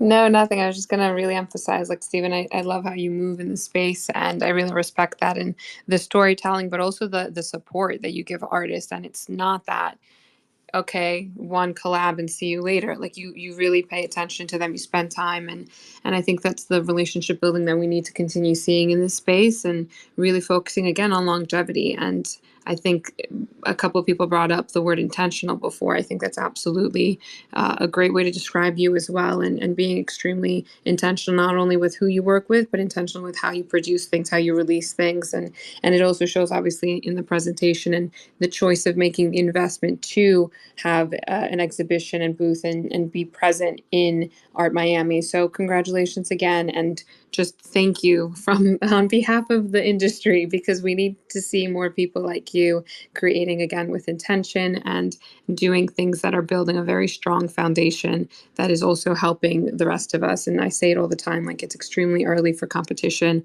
We're definitely not in that phase of the industry yet, and it's really about supporting the people that are building right, that are building with the right and genuine like intention. So thank you again, Milton. I didn't mean to cut you off, but thank you for letting me add on to that. So go ahead. No, my last remark would just be that it's so interesting to hear, Stephen, you talk about the relationship, and it just mimics exactly what I've heard Alejandro talk about, that art needs time to sit with and digest. And as a matter of fact, I just thought it was super cool that Alejandro was happy with the very first shot that he got from this collection that eventually blossomed into 100. But he said releasing one would not be sufficient, and it wouldn't be a modern day photographic collection that said something. So he took the time over the course of a year, and I think that just feeds into what you're saying, and that this is not the end of the relationship with carpoolers, and that this collection will go on to be seen, to be talked about, to be published, to be exhibited, and again, even spoken about in spaces like this. So we appreciate your dedication to the artists that you work with. Maybe before we let you go, you could just touch on how artists could potentially be introduced to Virtue Fine Art and start having those conversations like you did with Alejandro. Are your DMs open? How does that process work for artists that were potentially interested in getting involved with Virtue one day? Great question. And I will say it's tricky because I am the Virtue representation in this world. I live and breathe it. I love it so much. And anything that you've seen is just my blood, sweat, and tears. So the tricky part of that is I only have so much bandwidth, and I really, as a curator, try to stick to my vision. I look at about 300 to 500 pieces of art every single day, just trying to understand it, make my own interpretations, and really just find something that is interesting or unique to me, and then build on that. So a lot of what comes to Virtue is it's just my vision or my ideas or something that I want to execute or provide a different perspective to an artist, so that I hopefully can blossom into something really special that nobody really saw coming. Or so it's so few times. My DMs are open. I'm happy to conversate, but I would say that the chances of presenting me with something and me just publishing it is just not the way that maybe I'll get there one day, but I really like to embed my DNA into my projects. And Carpoolers was probably the first example of something that had existed prior that I then went on to publish later. And that's just because I think the world of Alejandro and what he does for our space. So I felt like I needed and was obligated to go all out for him and put the spotlight on him rather than having him spotlight others. So yeah, I hope that provides a little bit of context. Yeah, definitely. Thank you, Stephen. And if anyone wanted to follow you, where is the best place? Is it on Twitter here? Is this the best place to be following what the gallery is releasing? Yeah, Twitter or Instagram or even on the website. But yeah, you'll see me talking about everything that I have coming right here on the timeline. Awesome. Yeah, thanks for having me. No, thank you for the time and congratulations again. Go get some rest. I'm sure you're definitely exhausted, but appreciate you taking the time to join us today. Milton, I know we had a couple of other people on the list regarding shout outs we wanted to give for those that we're hosting. I know we're running a little over what we were expecting on time. So let's maybe just shout out a couple of other people that were hosting events, and then we will kind of segue into some of the artists that are on stage and want to share. So Milton, I'll hand you the mic. Go ahead. Yeah, absolutely. There were a few people we reached out to today that potentially couldn't make it. So just give a quick few shout outs to, for example, St. Jude's. There's a gentleman named Mark that we've made friends with beginning in Nashville, who runs that operation over there to make sure to get art involved. And in particular, this event was thrown by Leap and St. Jude's, and there was an auction of 40 artists that raised, I believe, over $200,000, including a contribution of $100,000 from Frank D. Gods. So there's about $100,000 raised that way, and then a little over $100,000 raised between the 40 artists. That was an excellent, excellent event. A beautiful venue at a home in Mid Beach there, right on the water. It was amazing. I met awesome people, old faces, but a lot of new friends too. There was Paper Buddha's Blunts and Brunch on Sunday, which was another amazing event. That is one of the best ways, if not the best way, to unwind and decompress. Speaking of which, there was a masseuse there named Amy. I was first in line for that massage, and that really helped me breathe some life back into my sore muscles at that point. So that was a great event as always. If you haven't been to Paper Buddha's Blunts and Brunch, you do not have to smoke to enjoy it. I don't smoke, but I still go and enjoy the food and the good company and the massages and the special guests that he brings in there. So take advantage of that the next time that you get the chance to. I do see Fidel, Brunch by Fidel, in the audience. If you want to come up, feel free to do so. If you're not able to speak, I can just give you mad props on the brunches that you throw around the world and have even expanded into bigger things with impact, like the B&B, where you were sponsoring individuals, for example, in Lisbon, those who couldn't afford accommodation, and that was their one limiting factor to not visit the amazing event that they throw at NFC with John Carp there. So just doing awesome things. Your brunch has gotten so popular that you can no longer host it on one day only, and it has expanded into 2 or 3 day events, and they are extra special. Vasia talked about the impact of having conversations where you can actually hear somebody and you're not listening to and electronic music at volumes that will make your ears bleed. So this is one of those opportunities to do that. You can find Brunch by Fidel in many cities, including Tallinn in Georgia for the Banana Conference, including Non-Fungible, as I mentioned, is including NFT NYC, and most recently at Basel. So that's a great event you should definitely attend that supports a lot of artists as well. I see Paper Buddha's in the room. He must have red ears. If any of you want to come up on stage, please request. I am not even able to send invites because I apparently am continuing to rug. But quickly through some bullet point lists, I'll also mention Maker's Place. Jenny mentioned that one in the beginning, so I won't go too deep there, but I thought that was an excellent event on Tuesday, along with Black Dove.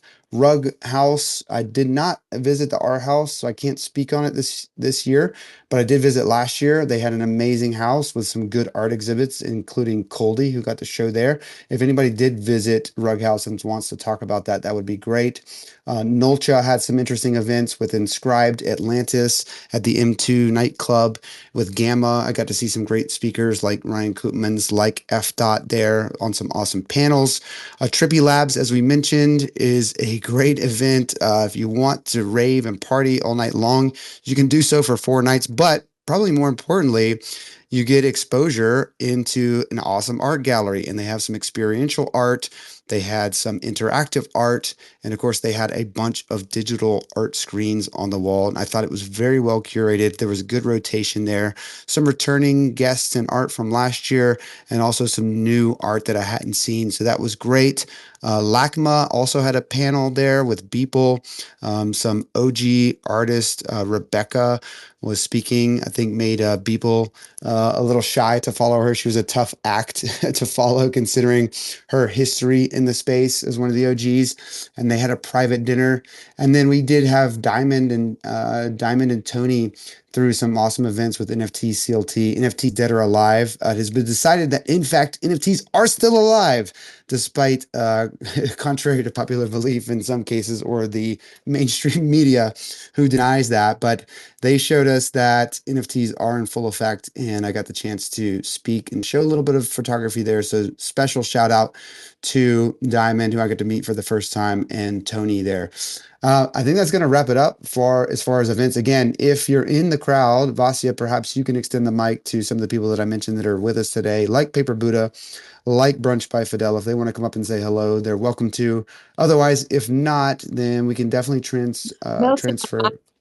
On my end, they both show up as speakers, so I don't know if it's just maybe you getting rugged again.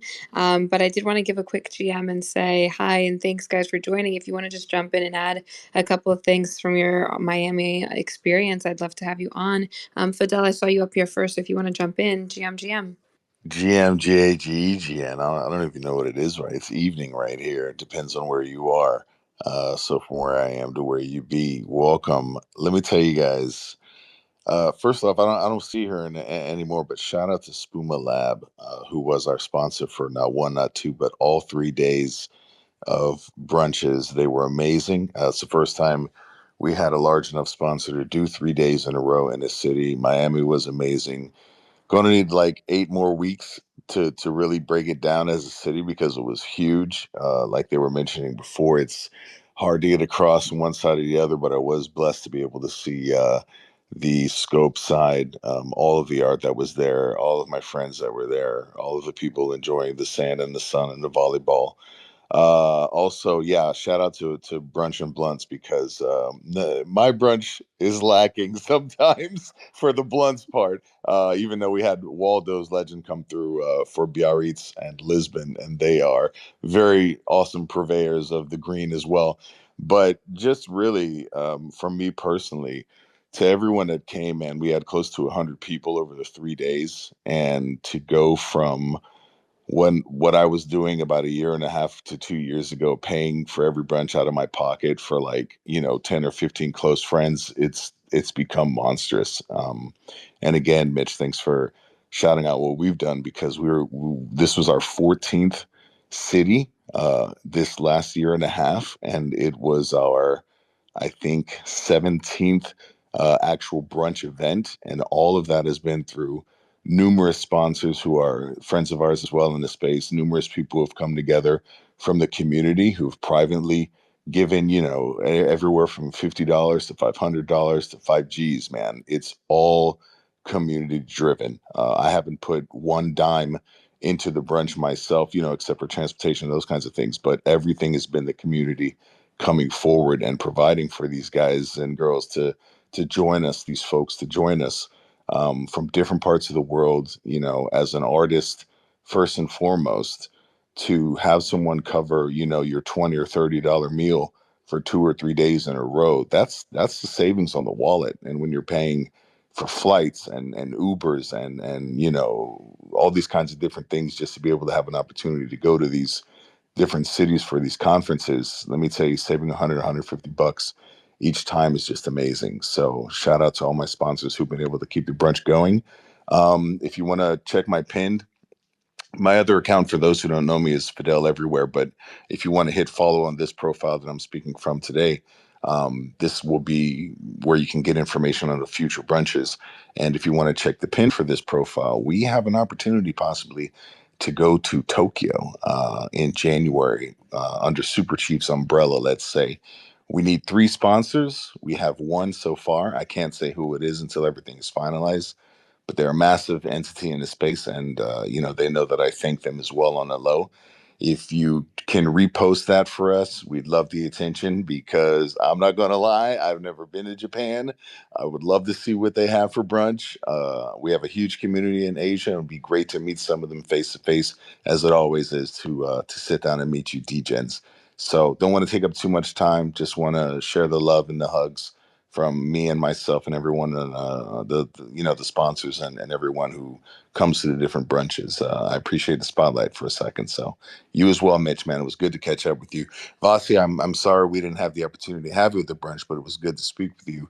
And for everybody down there who was at the brunches, man, just, big bear hug from me. So thanks so much. I was just about to say, I'm so bummed I missed it.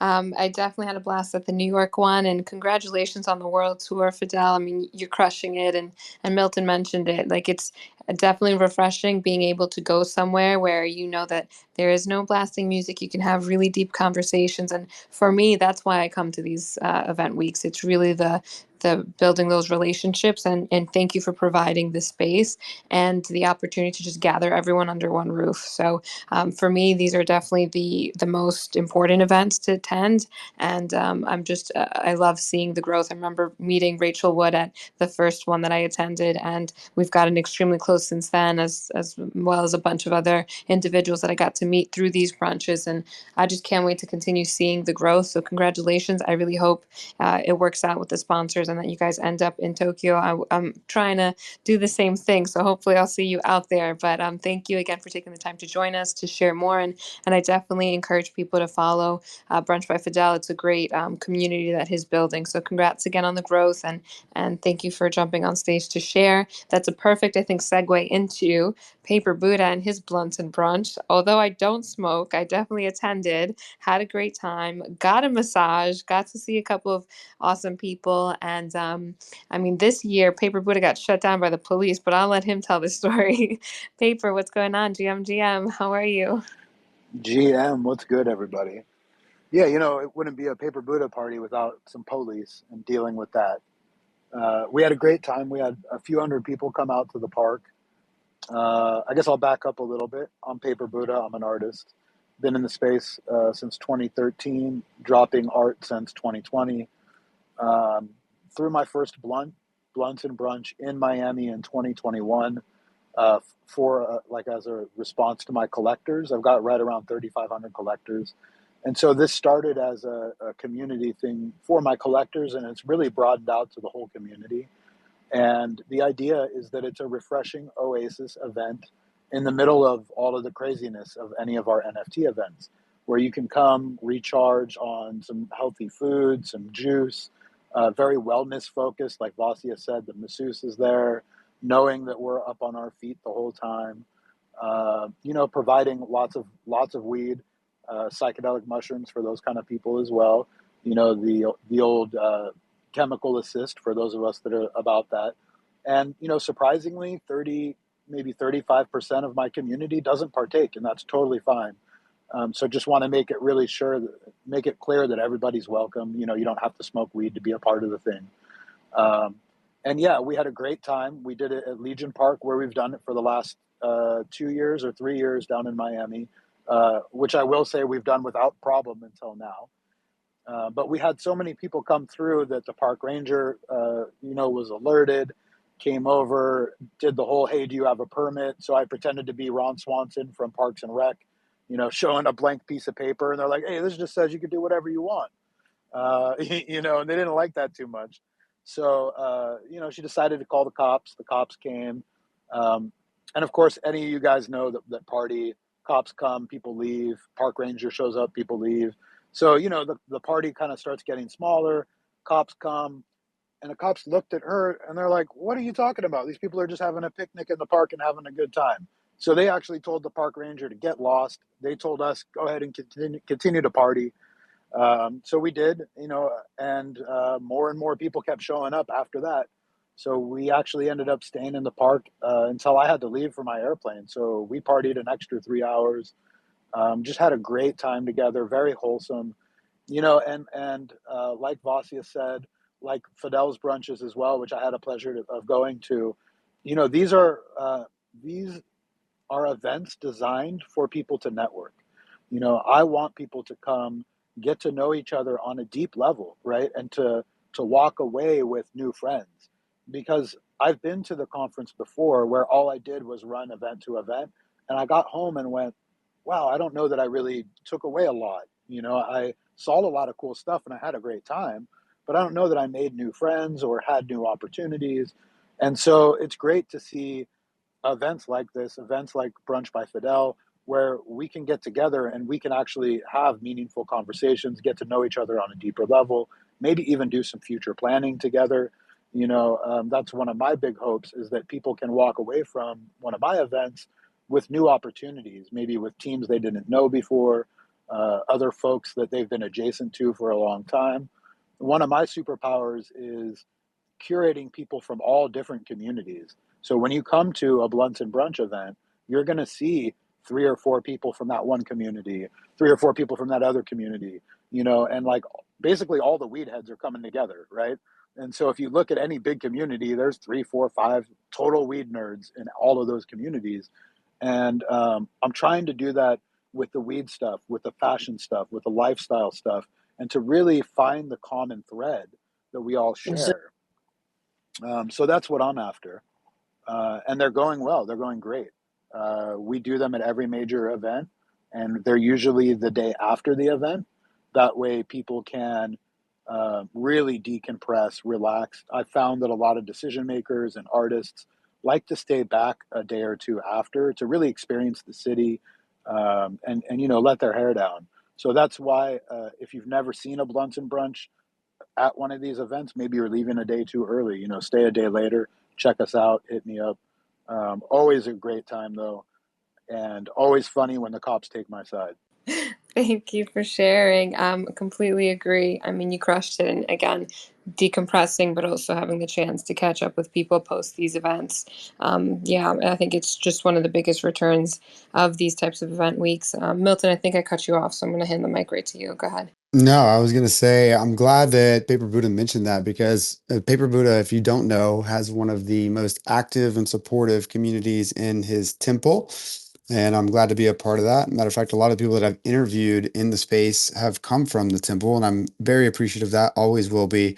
But I think it's important to note a couple things. So he just mentioned it. You can join even if you're not in that community, even if you don't smoke. It is open to everyone, and turns out everyone shows up. So enough people to raise the eyebrows of some park rangers. But I love the fact that instead of disbanding, we simply spread out.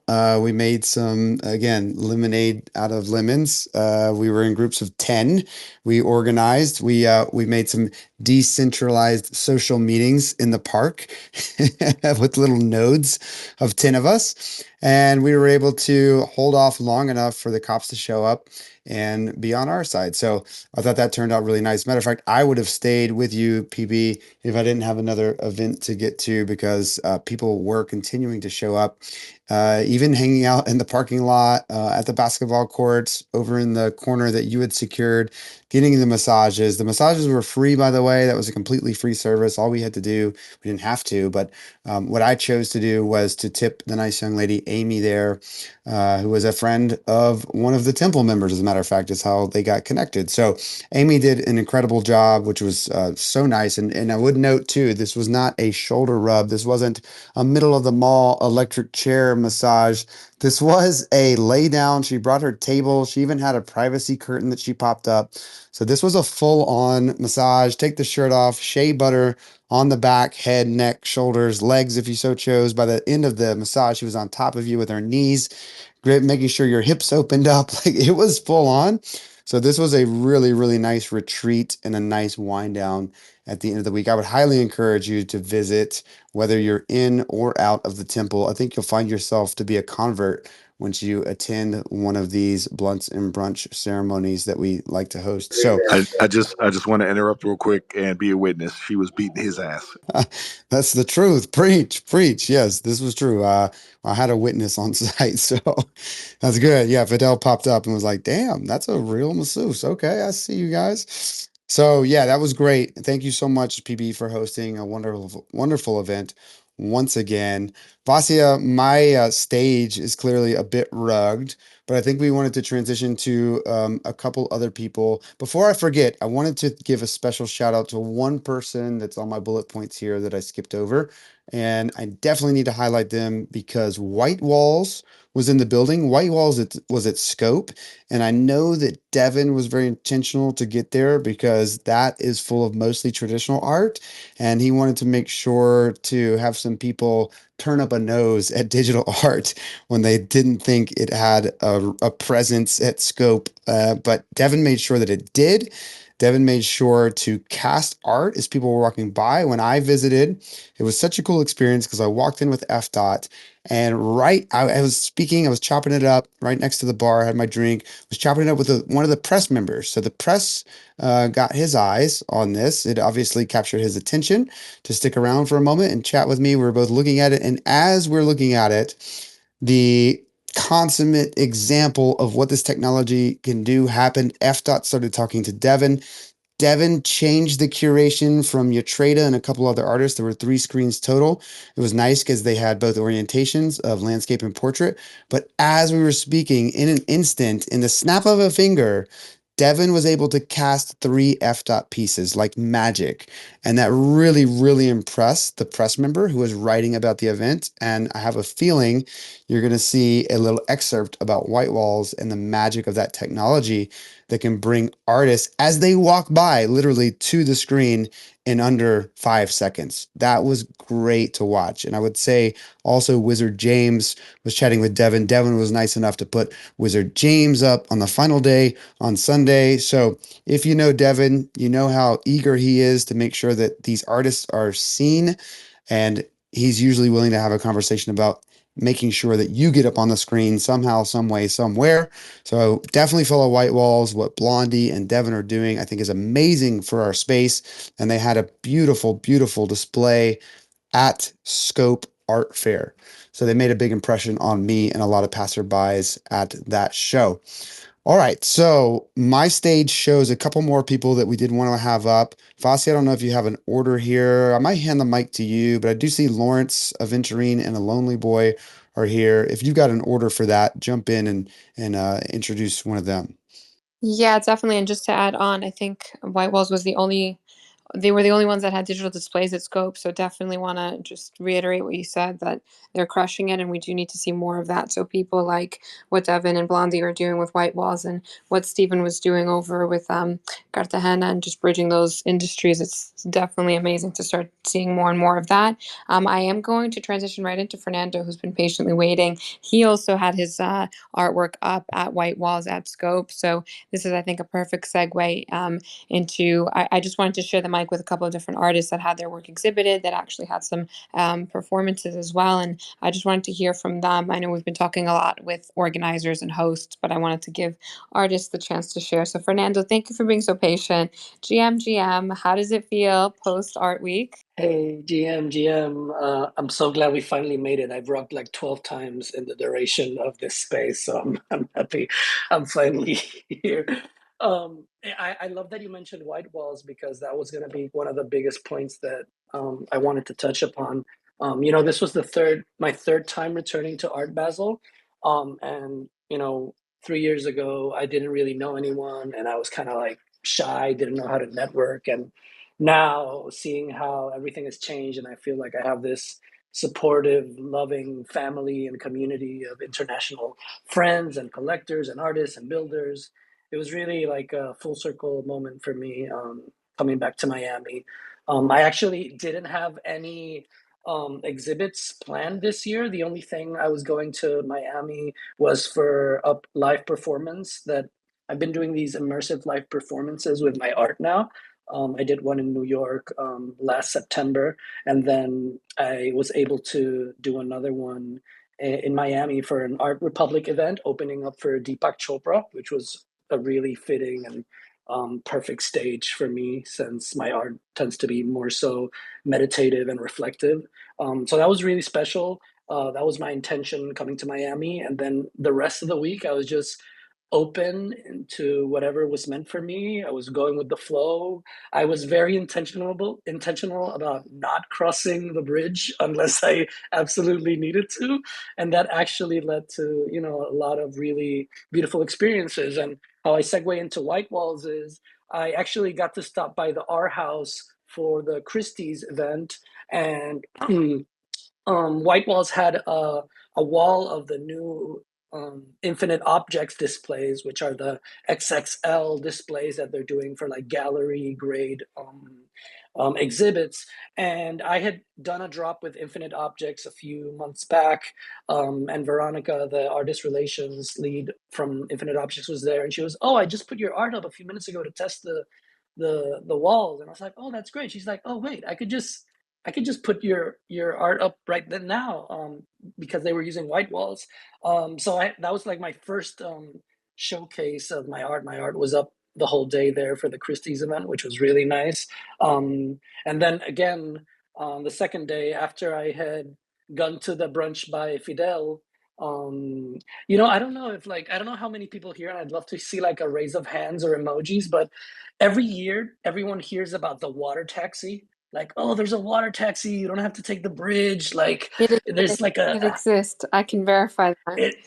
It's not. And so I was at the brunch by Fidel, having an amazing time, and then we managed to gather a group of 15 of us, and we're like, we're gonna go take the ferry across the water, and it was a vibe.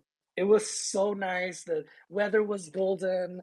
The music was great. I got to hang out with Fidel the whole ride, and there was a little puppy there. It was a really wholesome time, and it probably took maybe double the amount of time that I would have taken on the bridge, to be honest.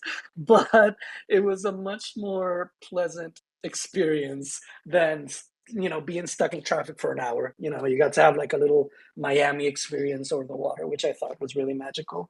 But yeah, after that, I went to Scope, and it's my third year going to Scope. It's one of my favorite events there. They have like art from renowned artists international, so it's really an incredible place to kind of get a feel of like what's happening in the art world.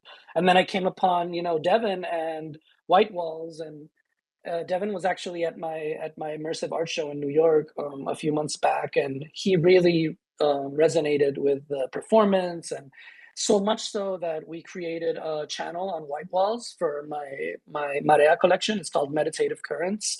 So if anyone has White Walls, they can pull up any of my Marea pieces and listen to the music with them. And because of that relationship, then he was like, "Oh, I'm gonna just pull up your pieces," like he did for Efta and a few other artists who had passed by. And then he was like, "I'm gonna go take like a 20-minute cigarette break. Can you man the station?" And I was like, "Can I man the station with my art at Scope?" Yes. So I put on my little shawl, my shloob, and I just sat there, just like, "Oh yes, hello, come see my wall." And it was really cool because he also had the audio with it, and so people were like stopping and engaging with the art, and it was just I felt like I can't think of a better use case for the technology. I have mad love for White Walls because what they're doing for artists is like so crucial and so authentic and so meaningful. And it was just amazing that me coming in and walking, all of a sudden I had a block of time, a substantial amount of time to have my art exhibited at Scope, and having like hundreds of people walk by and experience it. So yeah, I'm definitely a White Walls maxi after this weekend. Um, but yeah, all in all, it was a really beautiful week. I think more so than anything, I was very intentional about spending quality time with the people that I've built relationships with. That's why I travel around the world to these conferences. A few years ago, I was very clear that I didn't enjoy FOMO. I didn't enjoy trying to be everywhere. So I just focus on being present wherever I actually am and with the people that are around me, because I trust that the people that I've attracted into my life are the people who are gonna have genuine interest in seeing me develop and supporting me, and not just supporting me, but receiving nourishment by me as well. That's something that has only gotten stronger over the last few years. Every huge opportunity I've gotten in Web3 has been because I've nurtured probably the same 20 relationships over the course of 3 years. And you don't need to, have a network of 5,000 people. Even if you just have 20 people that you really connect with and you nurture those relationships, like, I think that's like the greatest gift that I have. And I feel very grateful, very honored to, have Vasia and HardArt and Cardi, Supermodel Gamer, and people that I had met online but hadn't gotten to spend time with, like Paper Buddha, who, oh my God, he's a unit. This man is like, I thought, I thought I could smoke, but I hung out with him for like 2 hours, and then I was like, bro, I'm sorry, I need to stop. How do you function? But yeah, and I was hoping, the only thing I am sad that I missed was the Blunts and Brunch, because I had purposely stayed one more day so I could go to it. But I got so sick the last night, and I hope I didn't get anyone else sick. I'm doing better now. Anyway, it was worth it. So I think I'm grateful that it happened at the end of the week. I'm glad. Yeah, but No, sorry. Fernando. I'm gonna say, glad you're feeling better. Go ahead, Milton. I cut you off. No, I was gonna wonder if you caught glaucoma while you were there, because Paper Buddha has the medicine that. But I would agree with you that nobody can hold a candle. I think we need to pair Paper Buddha and Snoop Dogg together at one of these events and go toe to toe.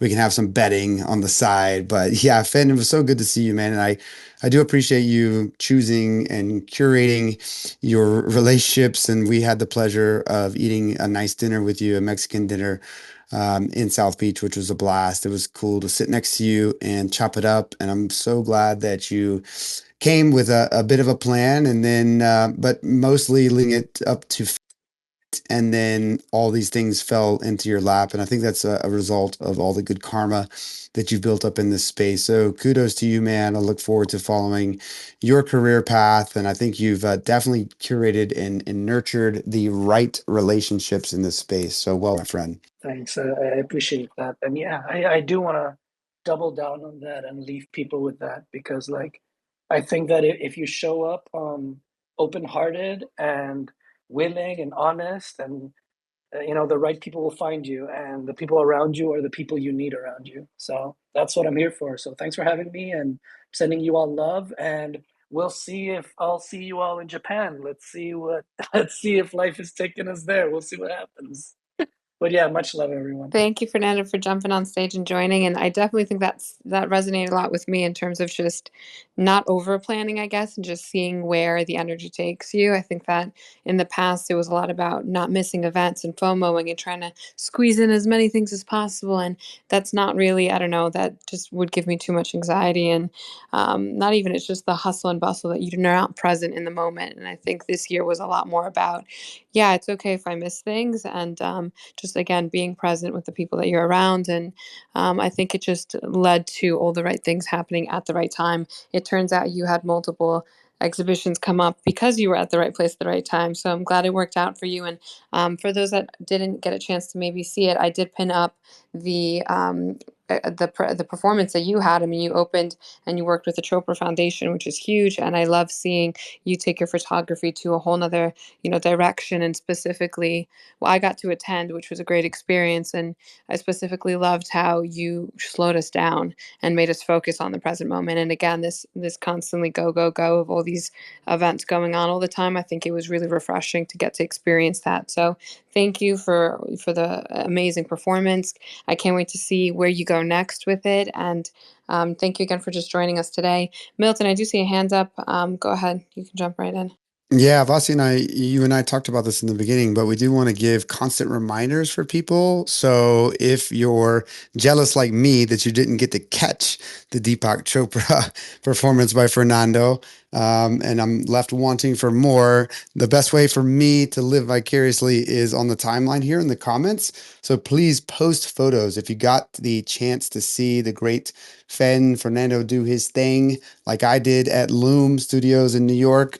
Please share it because I missed the Miami performance, unfortunately. But we would love for you to share that. And again, the best share, and that's going to be subjective choice between Vasi and I, but probably a lot of good audio, video, content share would be my guess, is going to win $25 of bogus at the end of the show. I'm going to give that away. So please engage there. That is a way for us to make sure that this conversation lives on through the chat. And that'll be great to look through after the show. So please contribute there. We want to see what you loved at Miami Art Basel. Just wanted to get that in there real quick. Vasia, I'll hand the mic back over to you. Yeah, thank you for reminding our guests, and thanks again for contributing some bogus. Okay, without further ado, because I feel like Lawrence has been waiting so patiently since the start of this space. Lawrence, I think you're back in LA, so I just want to say, GM, how are you doing? How was your art week? Hey guys. Yeah, no, it's been great listening to everybody's experience in Miami. There's so much going on, so it's hard to like get like a feeling of all that's going on. At any moment, you have about 5 options, don't you, for different exhibitions and events that you could be at. So it's good to hear all the other stuff that was going on. I really enjoyed the Blunts and Brunch on Sunday though, and catching up with you guys and Vasia and HardArt and Paper Buddha. I saw caught up with a lot of people in Miami. I actually wasn't expecting to go, but then last minute, the Christmas spirit conspired to pull me there, and I couldn't say no. And so I arrived on the morning of my performance of The Fortune on the Thursday morning, and then sort of dived right into the ordinals inscribing. I was on a panel, and then I had a piece with Scope and Super Chief, and then right after that I performed The Fortune live at M2 with Nurture Shows, which had 50 screens all around, and I wanted to create original artwork for each 50 screens. that ended up in the triptych The Fortune, which is with Nympha. And yeah, it was a great experience. I mean, that venue was massive, so it was a great experience creating for that scale of venue. And I sort of vowed to everybody, I want these immersive exhibitions to get bigger and bigger. So this was a great way to do that and to see that sort of scale. And I can't wait to see where I can kind of go next with this, the next show. So I love taking that audience out to sea. I'll pin it up top because it was you can kind of see this piece, which was about whaling and man's connection with whaling and the history of whaling. And so we all went out to sea and under the waves with the whales and communed with them and meditated on their song. And yeah, so it was a great experience presenting this in Miami. And I loved seeing everybody and catching up. So yeah, thanks for the stage, guys. I'm so bummed I missed it, Lawrence, but it looked amazing. I just pinned up the video for those that maybe missed it as well. But it's awesome being able to see these types of venue spaces being used to exhibit art, and let alone a performance where it's live. And yeah, I think it's just, again, seeing the space improve and evolve each and every year, going from, you know, back in 2021, seeing some people just, throwing up screens where it just was so sloppy and wires and this and that, to now like closing down full scale venues like this and being able to have these immersive experiences where you're really connecting with the audience. I think it's just the elevation that we need to continue seeing. So I can't imagine as an artist how it felt to perform, but congratulations, and hope to catch another one soon. Thank you for taking the time to join us today. I hope you had a safe flight home. There's one more artist I want to share the mic with, a lonely boy who joined, who actually, I think Milton is a better person to give the introduction here, because I believe he even collected in Marfa, and then we got to see him in Miami. So Milton, I'll let you kind of give the intro here. Yes, Lonely Boy. I just got the pleasure of meeting in Marfa, Texas. And I was drawn to this character in a suit, ripping Marlboro Reds at the picnic table with a briefcase open full of papers. And I wanted to know what the hell was going on. And it turns out they were selling certificate of non-shares for a Shalom's security. And these were physical, could only be bought in person with Filthy Fiat or ETH mainnet. And this is essentially a cryptocurrency project on paper. So this was Act 2 in Marfa. Act 1 started in London. Act 3 was in Miami. I was doing my damnedest to find a lonely boy. I saw him on Tuesday at the Black Dove Makers Place event, never to see him again. So I guess I'm going digital. The project is transforming from a physical to a digital, like we'd like to do in our space, marry those two worlds. So they are going to take that ride, and collectors that are still in this performance piece of art are going to go digital here. But a lonely boy, I want to hear about your experience. And again, I'm going to have to live vicariously. You're going to have to tell me what went down, because unfortunately you can't make it to all 1,000 events, and I was not able to see you on the days that you continued Act 3. So fill us in and put us in a place where we can understand what you guys did there. Hey, well, first I want to say thank you so much for inviting me to speak up, and it was incredible meeting you in person, Milton, in Marfa, and then, seeing you briefly inside of Miami. And I also just want to say, there's a lot of people within the space right now that I had the pleasure of meeting for the first time and interacting with, and really, being able to see friends in Miami is, well, there's no experience really like it, quite frankly. So, but yeah, within Miami, it was a trip, honestly. Jeffrey's got no quit in him, so he keeps going no matter what. But we wanted to internalize kind of the energy that Shloms reflects through their persona and also through their art. So, um, it was a little bit haphazard in the sense of, the locations and the dates are kind of not, it wasn't like they were promoted 3 months in advance or anything like that. It was like one of those kind of experiences where you really had to seek it and find it out. But that being said, um, you know, it was an interesting dynamic, and it's incredibly hands-on. I guess as an example, I was at the Punks brunch, and the performance was starting. It's not a performance in the sense of like, I'm yelling on the street, like everyone come here and, like watch what's going on. But in the sense of, sitting outside within the crowd of everyone that was at the punks brunch and then seeing everyone's interest in what was going on. You've got this like you got this man sitting in a blue suit with a aluminum briefcase in the middle of the road, writing out certificates with a laptop that's on very spotty Wi-Fi. Then I had to run to Burberry and get their Wi-Fi, to be able to run the ledger book, and it's all very hands-on. So, but it was incredible, seeing people be interested in conceptual art at this length that I have witnessed through the performance has been there's really no words to describe it, and as a collector on my side of digital art, this experience is just such a 180 from what I'm used to, collecting NFTs and things like that. So, um, and I just want to say a huge thank you for everyone that was involved.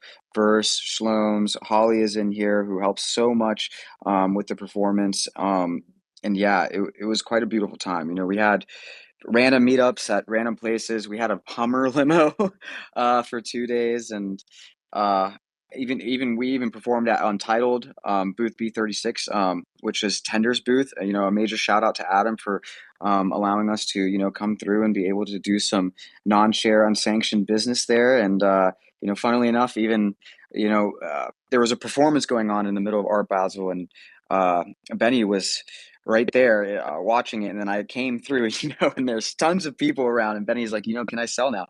So I just stopped right there in the middle of the floor, pulling out everything to get ready. We were asked to move, but it was just interesting, the dynamic of that Art Basel crowd, kind of seeing what was going on here, starting to take photos and everything, and then we moved it to the Untitled booth for the last day, right after that. But yeah, just a lot of crazy moments and a lot of fun, honestly. I wanted to jump in, a lonely boy, for people who are not aware with the project. I wanted you to talk about the philosophy behind it briefly. So I know that, for example, it is a reflection on the space and the two parties in the trad art world, looking at the digital art world and vice versa. Yeah. Both oftentimes think that it's only about money. So can you talk a little bit about the philosophy that started this performance art piece? Yeah, I'd love to say the exact words that, were heard during the performance. So, with the traditional art market, Shlomes had observed that, a piece would sell for, whatever amount of money and then get sent to a free port. And a majority of these incredible cultural pieces of art are not being shown or loved. They're being, held as an investment thesis. Right now, the hypocrisy of this really is that when the traditional art market looks at crypto, they don't really have any thoughts towards the art or anything like that. They think we're vain and that we're all about money. So what Shlomes wanted to do was kind of a play on both sides. If both sides are focused on the transaction, and it's observable, it is observable on both sides that a lot of it is based on profit.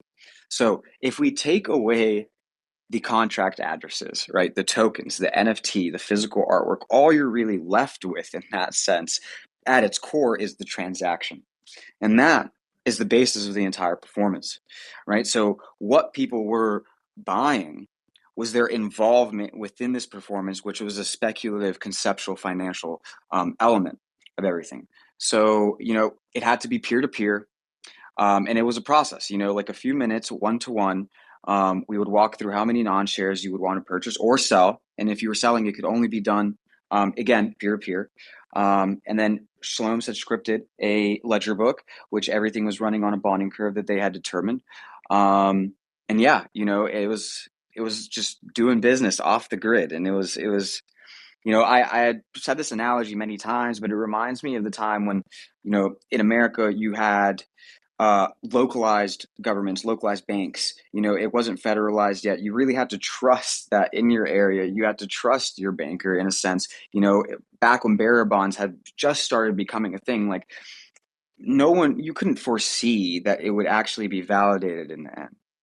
You had to trust that it would be. So this really takes it back to a lot of different time of economic models, economic times in history, and I think that.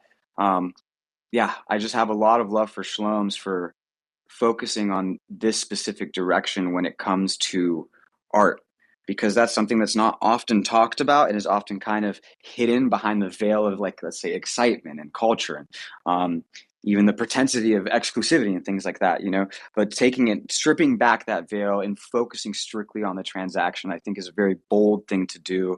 And I'm absolutely honored that I was appointed to be the security dealer for Marfa and for Art Basel Miami. I love that concept of people on either side, the crypto art side or the trad side, just pointing fingers and calling each other the same exact thing, and then stripping that bare and really playing with that dynamic. And the peer to peer is perfect. It's really, you do a great job, I must say. In fact, you do such a good job that I took a minute long video. I asked you to give your elevator pitch, and you absolutely nailed it. First try, first take. So I still have that as a beautiful memento of when I chose to partake in this performance art. So this was Act 3, is my understanding. And can you tell people in the audience where Act 4 is going to take place? Yes, indeed. So Act 3 was the finale of the physical performances. It is no longer peer-to-peer in the physical sense, and it will be going digital. So the fourth act, we are going on our computers to see where Shlomes is going to steer the boat. I can't speak too much about what is actually going to transpire when everything gets set into motion, but that's kind of the fun with Shlomes. We never really know what's about to happen. So yeah, that's all I can say for the current time being, but I'm definitely on the edge of my seat as well. Thanks, Lonely Boy, man. I love what you guys are doing, and we're going digital, folks. So look forward to Chapter 4 coming soon. As always, they like to build a little bit of suspense. So we got some sprinkle of some alpha, but not too much, so that we stay on the edge of our seats. I do see one more person. Again, my stage is completely wrecked. I can't see everybody always, but I do see Aventurine from 9DCC is here, and I would love to bring Aventurine up to the stage. If you know 9DCC, you know that they are one of the pioneering fashionistas in our space, pushing it forward. They embed the NFC chips so there's interactivity with your fashion. They threw an amazing event that I got to attend in New York. They managed to somehow bring a 50% female ratio to that event. I always comment on that. I think we need more of that. We had the Women of Web3 here.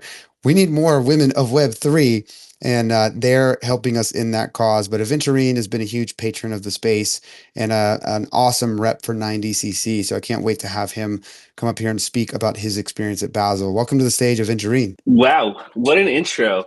Yeah, I popped in here. I was like checking through all my DMs. It's been sort of a mess the past couple of weeks with like all this stuff going on at Basel, and I got an invite to come here and talk a little bit about the charity auction that Leap was running. And I saw up here that it is pinned up. So did you guys already have a chat? I mean, I know Paper We Buddha is up briefly here, and he gave us a piece to donate, which was amazing. Hey, GM. We were running through a couple different events and things that were going on. Milton touched upon it, but obviously I know you were more heavily involved and would love to just get your kind of take about how it went. And yes, Paper was definitely an artist. If you want to just mention the artist, the cause, I know you guys partner with St. Jude's, but would love to kind of just take a minute and hear a little bit more in detail for those that are not familiar with what you guys did. Yeah, for sure. Yeah, and I mean, I know it was just mentioned that I work for 90cc. I mean, I do too much work in Web3, I gotta say. Like whenever there's like an opportunity to help with a project or do something with somebody that they got going on, like I just love helping people. And when I chatted with Leap about what was going to be happening during Art Basel, going back to like Singapore, Token 2049. Like I knew that, I wanted to be involved and help with this whole thing. So, everything that I did personally last week had nothing to do with 90cc. And, I also work for Art Blocks as well. Like I'm on their community team in their Discord, but like, I wanted this thing to I just wanted to put all my focus into this. So this was like solely what I was working on for like the past month. But I mean, it went amazing. We had over 35 artists involved in this, including Paper Buddha. I see Violetta's like down listening. She was also in there as well. I'm trying to kind of just scan through really quick. Rebecca Rose is down there. I mean, we had just a stellar list of artists that wanted to be involved with this donating artwork. We had music pieces, we had on-chain pieces, we had art blocks pieces. We actually had all three of like the founding art blocks members donate something to this. Snowfro actually did some physical ceramics that have like no digital properties. Jeff Davis gave us something from one of his art blocks collections, and DCA, who's actually Snowfro's brother, did like a digital physical mix. So outside of even doing just digitals, we were doing like digitals and physicals. We were doing physicals only, and we were also across 3 different chains. So we had artworks on ETH, we had artworks on Sol, and we had artwork on Bitcoin ordinals. So I mean, it was just like a massive undertaking to get all of this together. I did want to shout out White Walls as well. You know, we did not have any sponsors for this. Like nobody actually paid to like get their logos anywhere or do like anything like that. Everything was paid for like out of Leap's pocket directly, the entire thing. So, you know, any of the videos you might have seen, any of the companies that, you know, might have been mentioned in any tweets, like none of these companies gave money to this. They all actually donated their time to help this out. So, you know, I worked with White Walls directly, and you know, they donated so much of their time to like get a channel together, to you know, have their team come out and set up our displays. And you know, like I said, with just how intricate it was with the artworks and stuff, I mean, there were a couple of things that like they still are working on getting supported for their displays. So we had to create scripts to take essentially like the files out of decentralized storage so that they could be like visualized on the screen. So there's definitely a lot of stuff in the background that was going on to try to prep this to make it as perfect as possible. And you know, in the end, we ended up bringing in a little bit over $110,000. It was somewhere between $110,000 and $115,000 in art sales for that specific art auction. And you know, we thought that was actually it, but upon return back from Basel, I don't know if you know, a lot of people here saw, but Frank DeGods actually ended up doing like a straight direct donation into that pool of $100,000 in like USDC on Sol, and that actually triggered you know, us to, you know, we realized that like a lot of people were out there, they were very busy doing other things, and you know, might not have had a lot of time to participate in the auction, but wanted to help and donate. So you know, we posted the wallets up recently, and you know, even after Frank had donated directly, we, I think over the past 2 days, have brought in like another $20,000 to $25,000. So I mean, in total at this point, I think let me actually check. I actually and I'm the one that's in charge of doing all this stuff too with the donations. We're at like an estimated $236,000 that's going to be donated to St. Jude at this point right now. We're trying to get that to like an even 250K. So I mean, it's just really crazy, just how everything worked. And you know, again, want to thank all the artists. I want to thank White Walls for like all the time they donated, Magic Eden for like helping us get like stuff on their marketplace, and you know, just everybody for supporting over the past week. I also just want to say thank you and congratulations to you as well, because none of it would have been possible without you. And it's always the people behind the scenes that are running around, and you know, they don't always get acknowledged, but we see you. And again, congratulations for all the hard work. It's beautiful to see Degens doing good and coming together for, again, just, you know, evolving. I think for me, being able to see Miami Art Week change from what it was in 2021 and the last few years, really evolving and maturing organically. I think this for me is just what's gotten me the most excited. And it's, again, very beautiful to see people collaborating, putting art at the forefront, and really focusing on having a larger impact. And I think this is how we onboard, this is how we grow, this is how the outside world starts to take us more seriously as well. It's through these types of initiatives. So congratulations on everything. I mean, extremely successful, and beautiful to see people jumping in after the art auctions as well. I just want to also say thank you and congratulations to all the artists that participated and got it and saw the vision and wanted to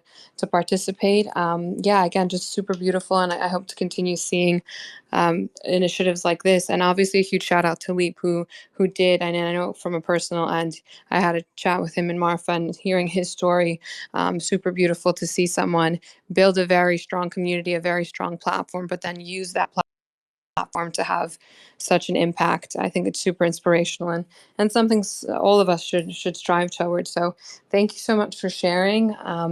Milton, I know we are kind of over our usual time. I'm actually packing for the airport, or I need to pack for the airport, I should say, before I miss that flight. So I just want to start winding the space down. I know this time we didn't open it up to as many people as we normally do. We usually encourage everyone to join and jump in, but because I do need to catch that flight, I just want to wind it down with a couple of key takeaways like we normally do. The first one's going to be extremely obvious, but it's just the importance of IRL. And it's a conversation we've obviously had on previous spaces, just how important it is to connect. And for me personally, this was the first time not producing an event. I was just attending. And it did give me the ability to network, to jump around, to experience other people's events. So it was something really nice. This said, I feel like that's the obvious, like IRL events are so important for our space and our community. I do want to point something out, and I'm going to reference my teaching background. For those that don't know, I used to teach elementary school before Web3, and something I used to always tell my students, when they gave in a project or a homework assignment, we always had a glow, but we also always had a grow. And I think it's, obviously important to celebrate our accomplishments. It's important to, even more important, I should say, to celebrate each other's accomplishments and acknowledge each other and be there to support. But the bigger conversation, I think, to me, is to always just keep it real. And although there's been so much improvement from the last couple of years and seeing the space again just mature in the right direction, I definitely think there's still ways to improve. And I definitely have constructive criticism as well. And there's a couple of just points I'm going to touch on because, again, I think it's really important for us to have these conversations so that we continue to just get better. So one thing I wanted to call out and mention that I noticed, and not everyone, some better than others, but I do want to emphasize the importance of how we exhibit art.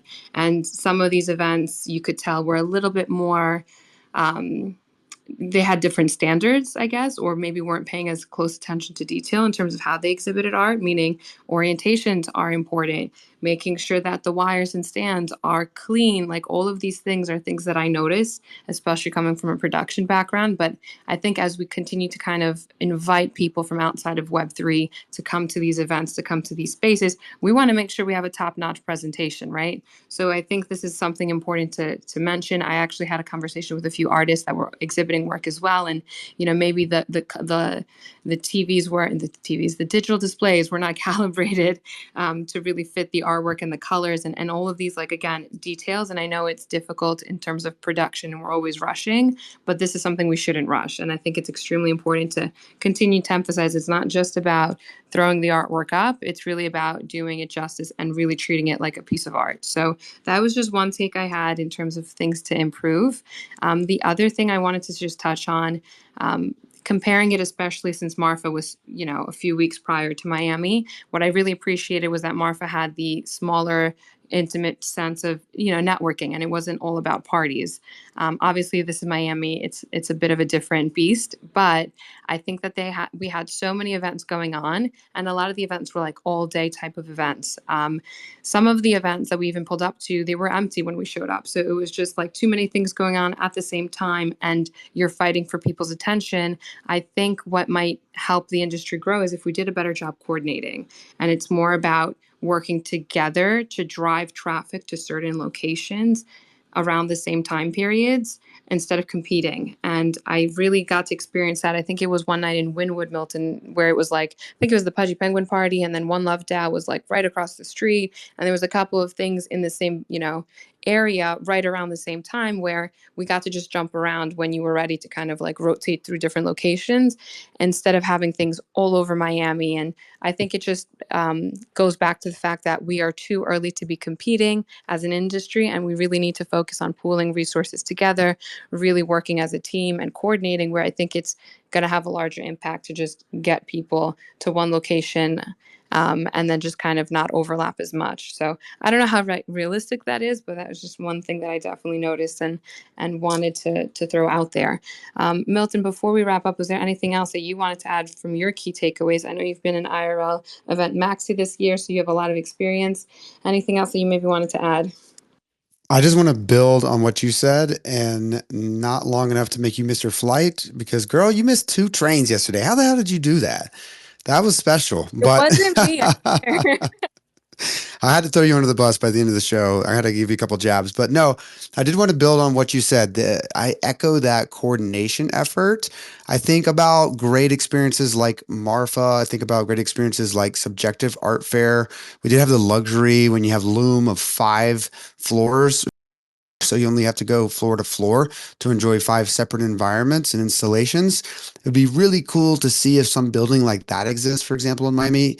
If not, perhaps just gathering a schedule where you can have a tour, so to speak. Just like you mentioned, Vasia, where you had Pudgy Penguins around the corner, right next to One Loved Out. I love the cross pollination that you get in those events. I think that NFC does a good job of bringing, let's say, PFP examples like Pudgy Penguins over to the art and vice versa.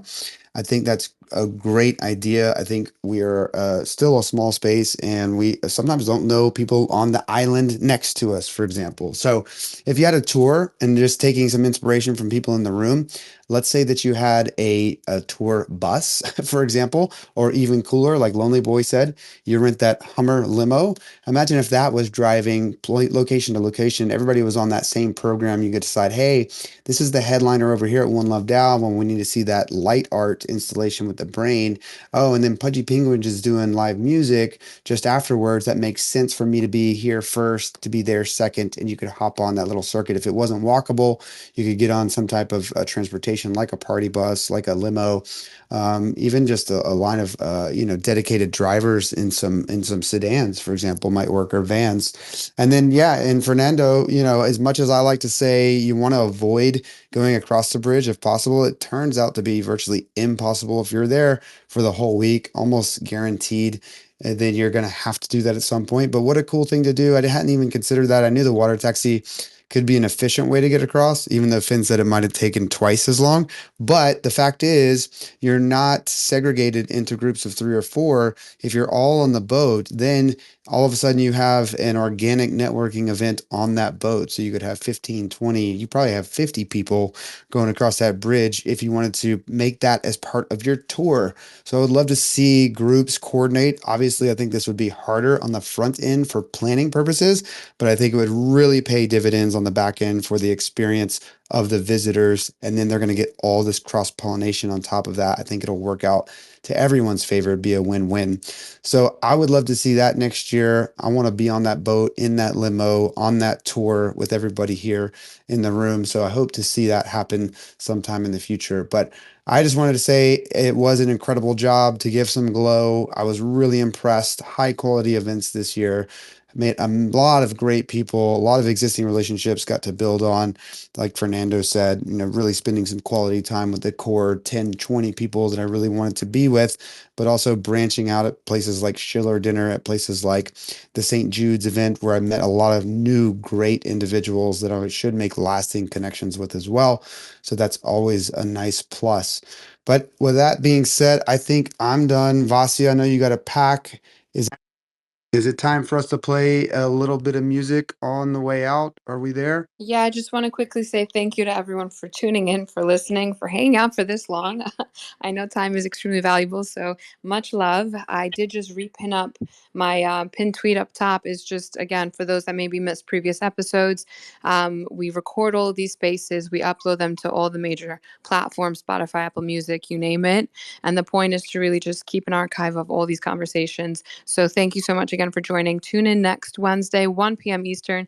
HardArt and I are going to be back. We're going to be debating, picking some trending tweets to really get into and open the stage for the community to join the conversation. So thank you guys again.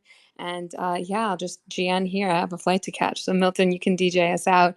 Thanks, guys, and hope you have a great one. Thanks for tuning into Moments the Podcast. If you enjoyed today's conversation, make sure to subscribe and follow us to keep up with all the latest trending Web3 topics. Join us every Wednesday at 1 p.m. Eastern on X for our live space and be a part of the dialogue.